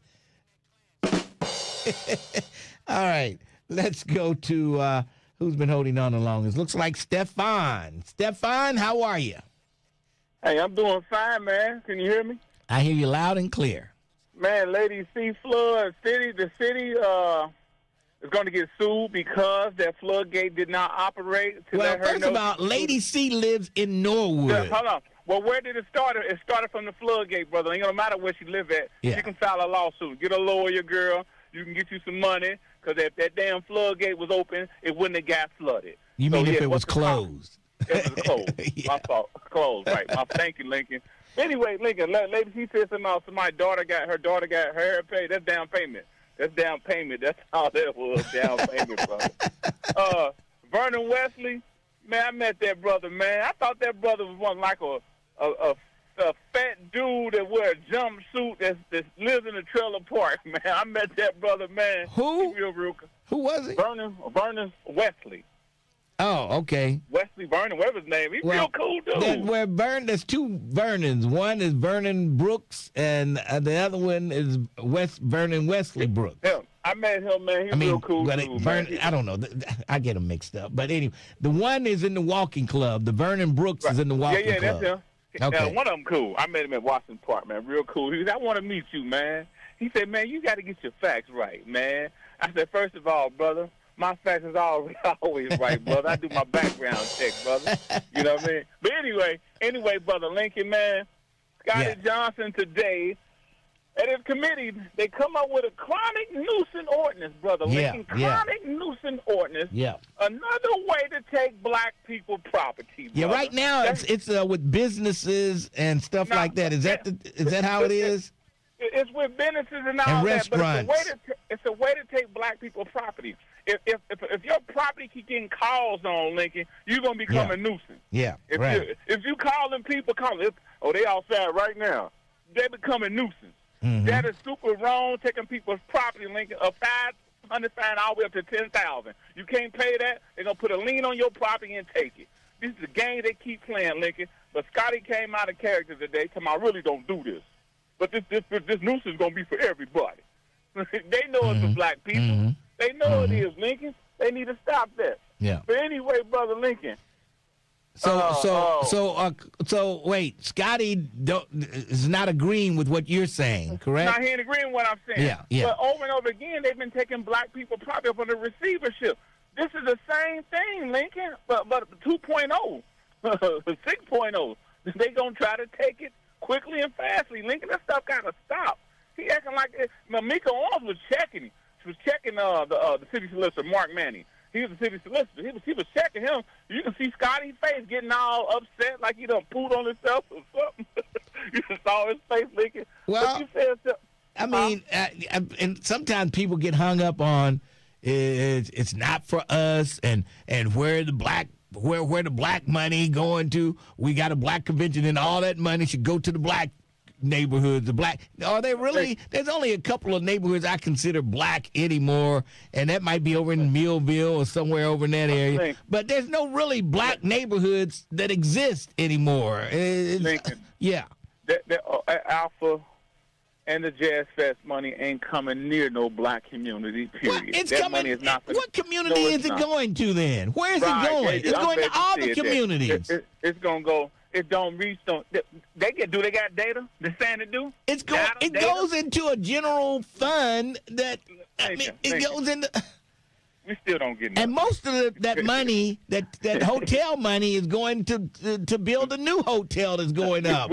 We still don't get no money. Told you it's not in our neighborhood, black neighborhoods. It's not benefit. We can't get damn jobs off that. It's as crazy. Bad as people need people to work, they didn't even have enough people to work down at McCormick and Schmidt's. There's jobs out there. It may not be the job you want, but there's jobs there. All the black folks was down there, Lincoln. That's why they closed that down there, them hours, Lincoln. That's why a lot of blacks took over. Well, I don't know. Did anybody see if they had enough help to work on the black to wait on blacks? So many queues were here, they would have volunteered to do it. You get what I'm saying? Well, I know. And the mayor went over there. I don't know what he said to them, but were they open on Saturday? Did they open up Saturday? I don't know, but Lincoln was too many blacks. They closed it down. That's how you're going to look at it. But hold up. You said CPS. What you said? I said that they're going to vote on whether they're going to go with the income tax levy on the ballot or property tax levy on the ballot, or maybe no levy on the ballot at all. I don't know. What's going to be on there is property tax levy. First of all, they got children's service tax levy. Then they got all the other bunch of levies they got, Lincoln. First of all, Eve was doing the bullying. I mentioned it for you. Eve does seem like she could be a bully. You know what I mean? I don't know. There's something about Eve Bolton that says bully all over her forehead. She bullying Jim to take back his vote. Well, what about Moffitt? Is she Dr. Kareem Moffitt? I don't think she's gonna take her vote back. I don't know. We'll find out and see today. That's going to create some great action, but it's bullying going on. They're gonna add this to property tax, but guess what? We can't leave her out. Denise Driehaus ain't having it though. We can't have that. We having property tax over here on our levy. Right. So y'all better come up with something, a crayon levy or something. Yeah. Because they trying to come up with so many levies, brother. I don't think Dr. Kareem Moffitt can be bullied by Eve Bolton. I think she'll stand her ground. Yeah, I mean, who the president? What's the black guy's name? Craig. Yeah. Craig. Yes. Craig. Yeah, he might vote against it too. Eve Bolton, she acts like she's still the president, even though she's not the president. She does all the interviews and all that stuff. You never see, she still thinks she's the president. Brother Lincoln, if you take a tour inside the CPA the CPA building, you go up under the steps, Lincoln. Up under the steps, it's a bunch of pictures back there. Lincoln, Eve is all on that wall for many years, brother. And it's real haunted back there, man. It makes you look spooky and scary back there. Big and long story short, Lincoln. She's been in the game for a long time. And she thinks she's running the place. Lincoln, she is. The business district is running the place. Lincoln, it's all a game, brother. I think this might be her last go-around. Yeah. This time around, because she's been there so long. But take a view. You see how it all begun, the school board members. I didn't know a couple of people, what's her name? Kathy Ingram. I didn't know she was a school board member. I didn't even know that. So I went back and saw that, whoa, up under the steps. All right, the Stefan. stood up under the steps, Lincoln. They was all back there. Thanks for your call. Unbelievable. Let's take a break. My best. We'll come back 12:30, The Buzz.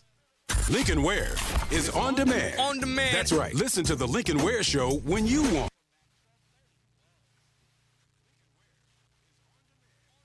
Because the board allows her to do that. Yeah, I mean, if I'm the president of the board, I'm saying send all the news reporter to me from the TV station. When they call you, send them to me.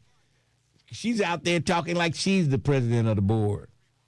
I don't even see the president on the news talking.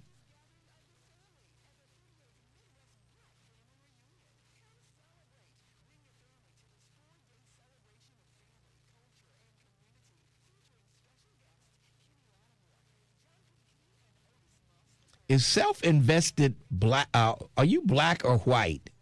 You sound like you're white, self-invested.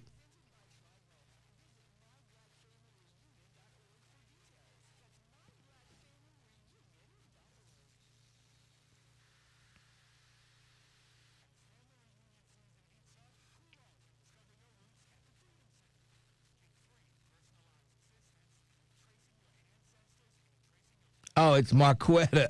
Okay. Is that Marquetta? Are you serious? I don't know. Okay. Jerica said it's Marquetta. Okay. Well, Marquetta, you sound like, you almost sound like Tim Heidel sometimes.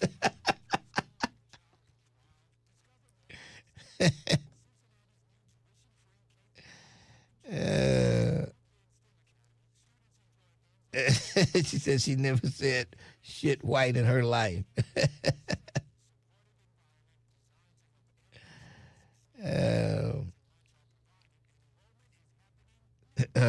Somebody said a talk radio time limit class is funny.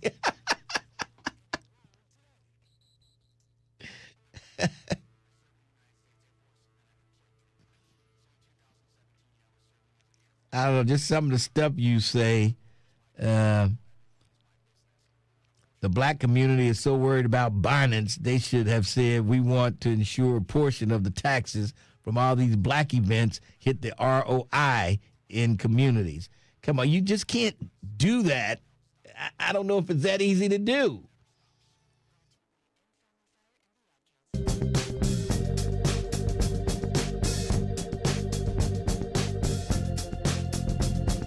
.30 WDBZ, the buzz of Cincinnati, your talk station. Lincoln Ware with you till 1 o'clock this afternoon.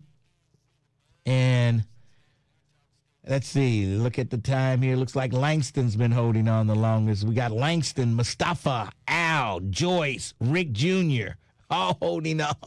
Oh, boy, that'll take us to the top for sure. Let's get started now. Langston, we're going to keep it short, but go ahead. How you doing? Real quick, doing good, sir. How are you? Happy Monday to you. Hanging in there. Good to see you down at the, where did I see you? Did I see I don't think you saw me. I didn't see you this weekend? Okay.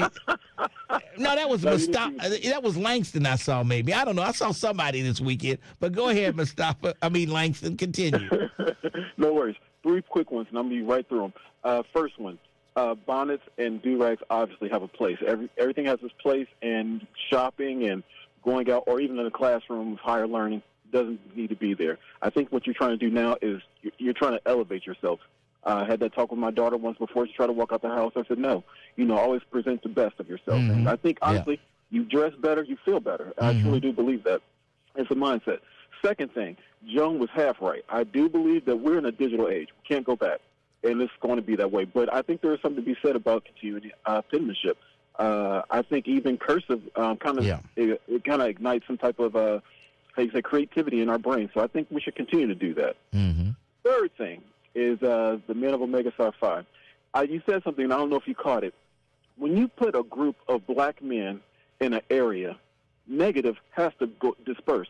Light is always going to overtake darkness, and that's why you have any issues anywhere you saw a group of these men. Mm-hmm. And I think, it actually made me think, if we could all just also do that in our Cincinnati public schools, like if you could imagine 30% black men in the classrooms, I guarantee a lot of that behavior would not be there. We might have a point. Chicago. Mm-hmm. I'm sorry, go ahead. You might have a point with that. Yeah.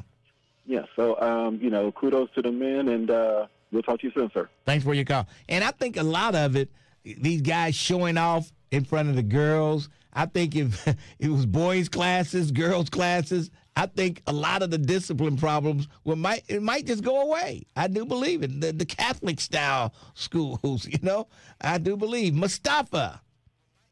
Hey, Lincoln. Did I see you this weekend? Did I see you this weekend? Yeah, I saw you at Stagger Lee. Yeah, that's right. Yeah. And you had some kind of rag on your head, didn't you? No, sir. I had a cap on. Okay, you had a cap. I thought I saw one of those like motorcycle. You know how those motorcycle guys? I have wore that. Yeah, I had a leather do rag. Yeah, I wear it sometimes. Right. I think I saw you in that once before. Yeah. Got a cloth one. Yeah. We got a Harley Davidson one. It varies. Yes. But bonnets, man, definitely ghetto, not black culture. Just like do-rags are not motorcycle culture. Right. It's just clothing. You wear what you like. If it's a trend, it's a fad. Hell, I still got some Fat Farm clothes. You know what I mean? Mm-hmm. I got a Snoop Dogg shirt on I bought, 20 years ago. Yeah. I'm not going to throw it away because they're not wearing Snoop Dogg stuff anymore. You know what I mean? Yes. But nonetheless, we have clothes, we wear them. But the bonnet, the house shoes, that's nonsense. You don't come out with that crap on. Yes. You don't wear that. Give me a break. Yes. All right, man, that's all I got. Hey, thanks for your call, Mustafa. Let's go to Al, then Joy. No, yeah, Al. Al, how you doing?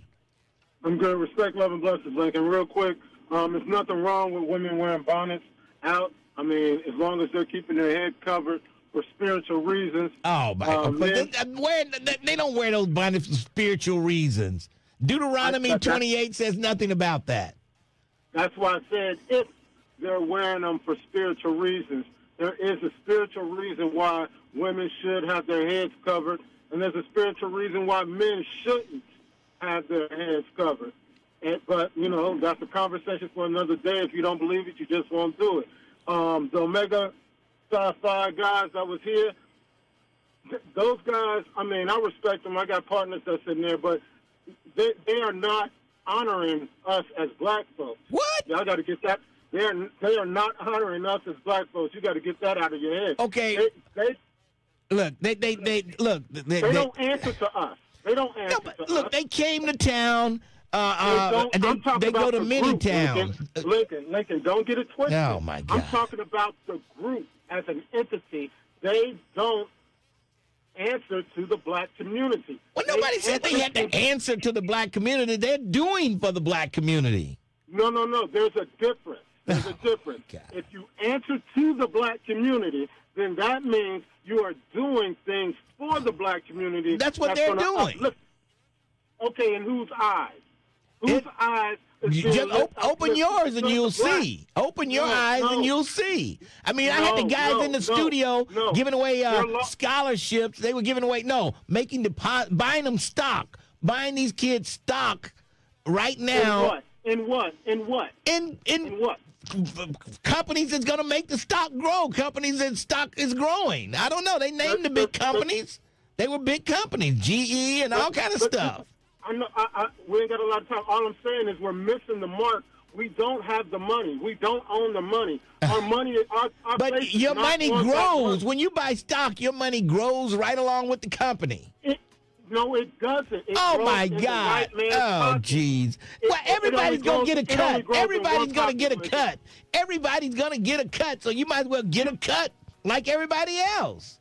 You are getting cut. Oh, my God. Oh. It's just like buying that house that you think you're going to own. You're not going to own it. I'm not trying to, throw when you stop paying mortgage payments on it, they will send you a deed and you will own it. In 1941, they built a house. Okay, you're breaking up, and maybe for good reason. All right. Let's see. Joyce, you want to call me back tomorrow, Joyce? Yeah, I'll call you back tomorrow, but thank God for the cues because they gave 6 o'clock in the morning, all kind of black restaurants, clubs money. Yeah. They gave black people money, and they brought hundreds of thousands of dollars to this town. So I don't know what Al was talking about. I'll call tomorrow. Hey, hold on. Did 6 in the morning get their liquor license yet? That part I don't know. I wasn't drinking any liquor, but they are open. Okay. Well, I just wanted a mimosas, and the guy said they didn't have their liquor license. Their license, okay. Yeah. Tomorrow, all right. for me because I got plenty to say. Bye. All right. Thanks for your call. Whew. That's going to do it for me. Sharpton is next. I'm out. I'll see you later.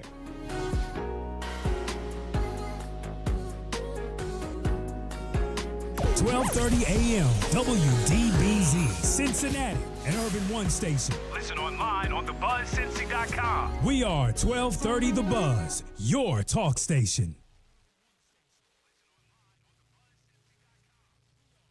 All right. Woo!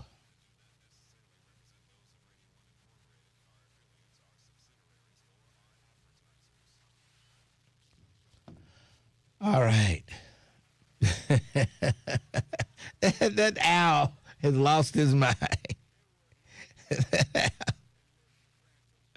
That owl is in crazy.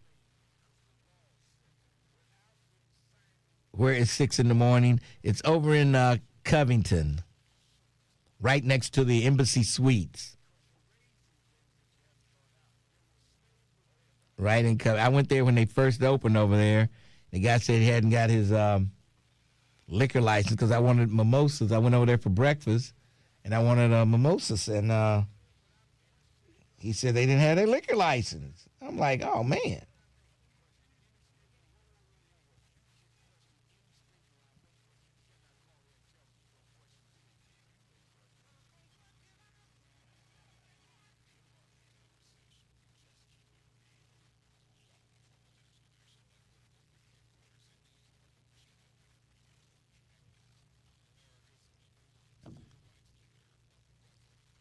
Thank you for saving us from Rick Jr. Oh, boy.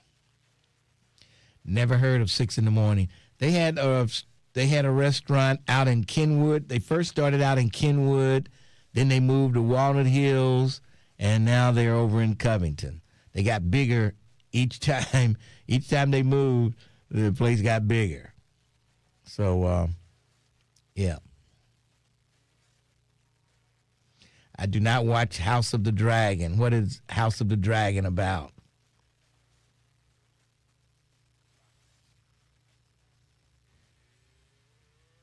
Yeah, I watch Raising Canaan.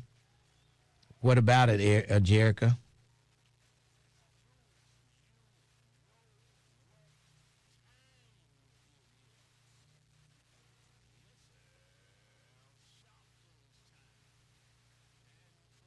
He got his butt beat up a week or so ago, didn't he?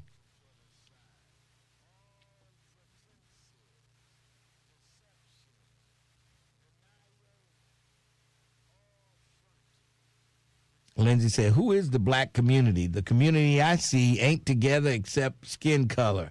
Say it ain't so. Al brought a different perspective. Of course, Al's always going to do that.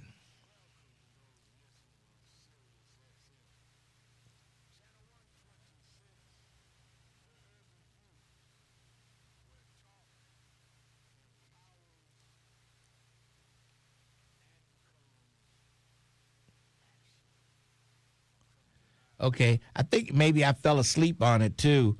The last I saw was the Jewish white lady was having a talk with Canaan's uncle.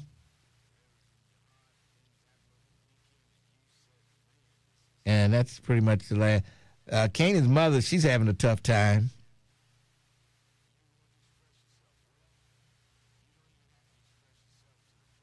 I did mention Walnut Hills. I said they had one in Walnut Hills.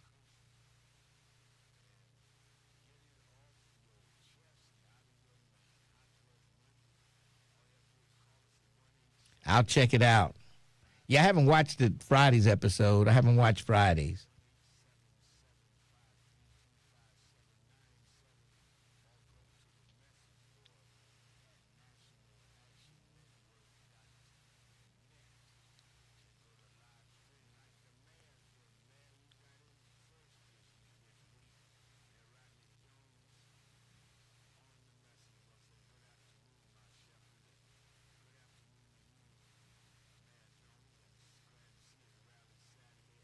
Okay, I'll have to check it out.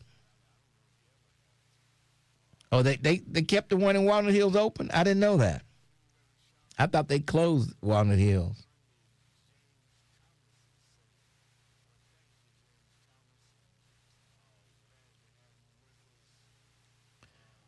Somebody wanted me to rewatch Shaft, and now they want me to rewatch 3 the Hard Way. Oh, jeez. Withrow experimented with gender-based classes in 2006. My daughter was part of that. She liked it. Sharon Johnson was the principal who implemented that platform.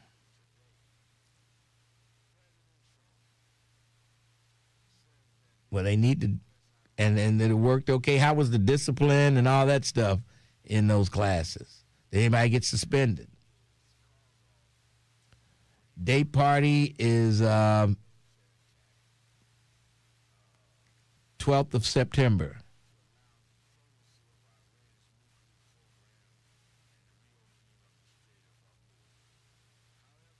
VIP section at the day party. Oh, boy. Everybody would want to be a VIP. It won't be in the same place as the last one, which I would want it to be, but too many complaints about not enough seating and, you know.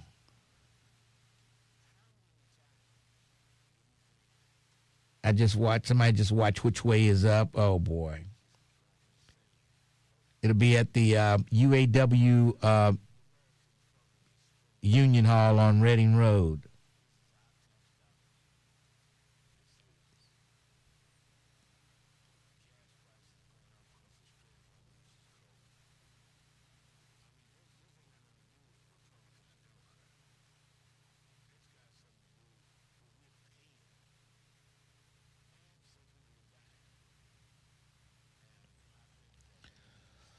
All right, folks.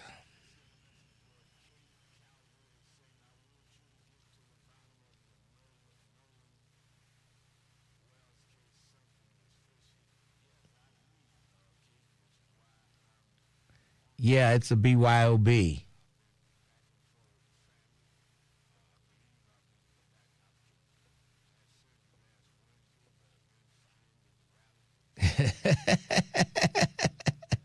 Oh, Ray Henderson, can old folks with canes come to the day party? I would put it this way: if you got a walker or a cane, it's going to be too crowded for you to move around in there. I wouldn't if I were you. Okay, let me just say that.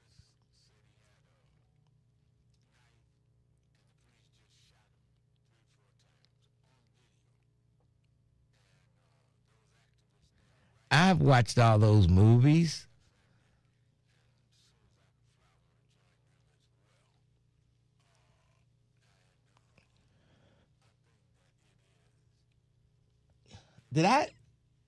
Was that me that left line 3 open?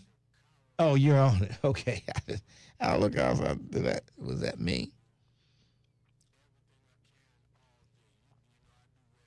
All right, folks, I'm getting ready to get out of here. I will talk to y'all later on.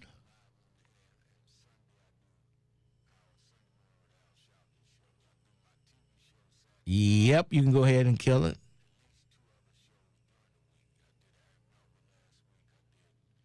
I'll answer that question tomorrow, Pamela Kenny.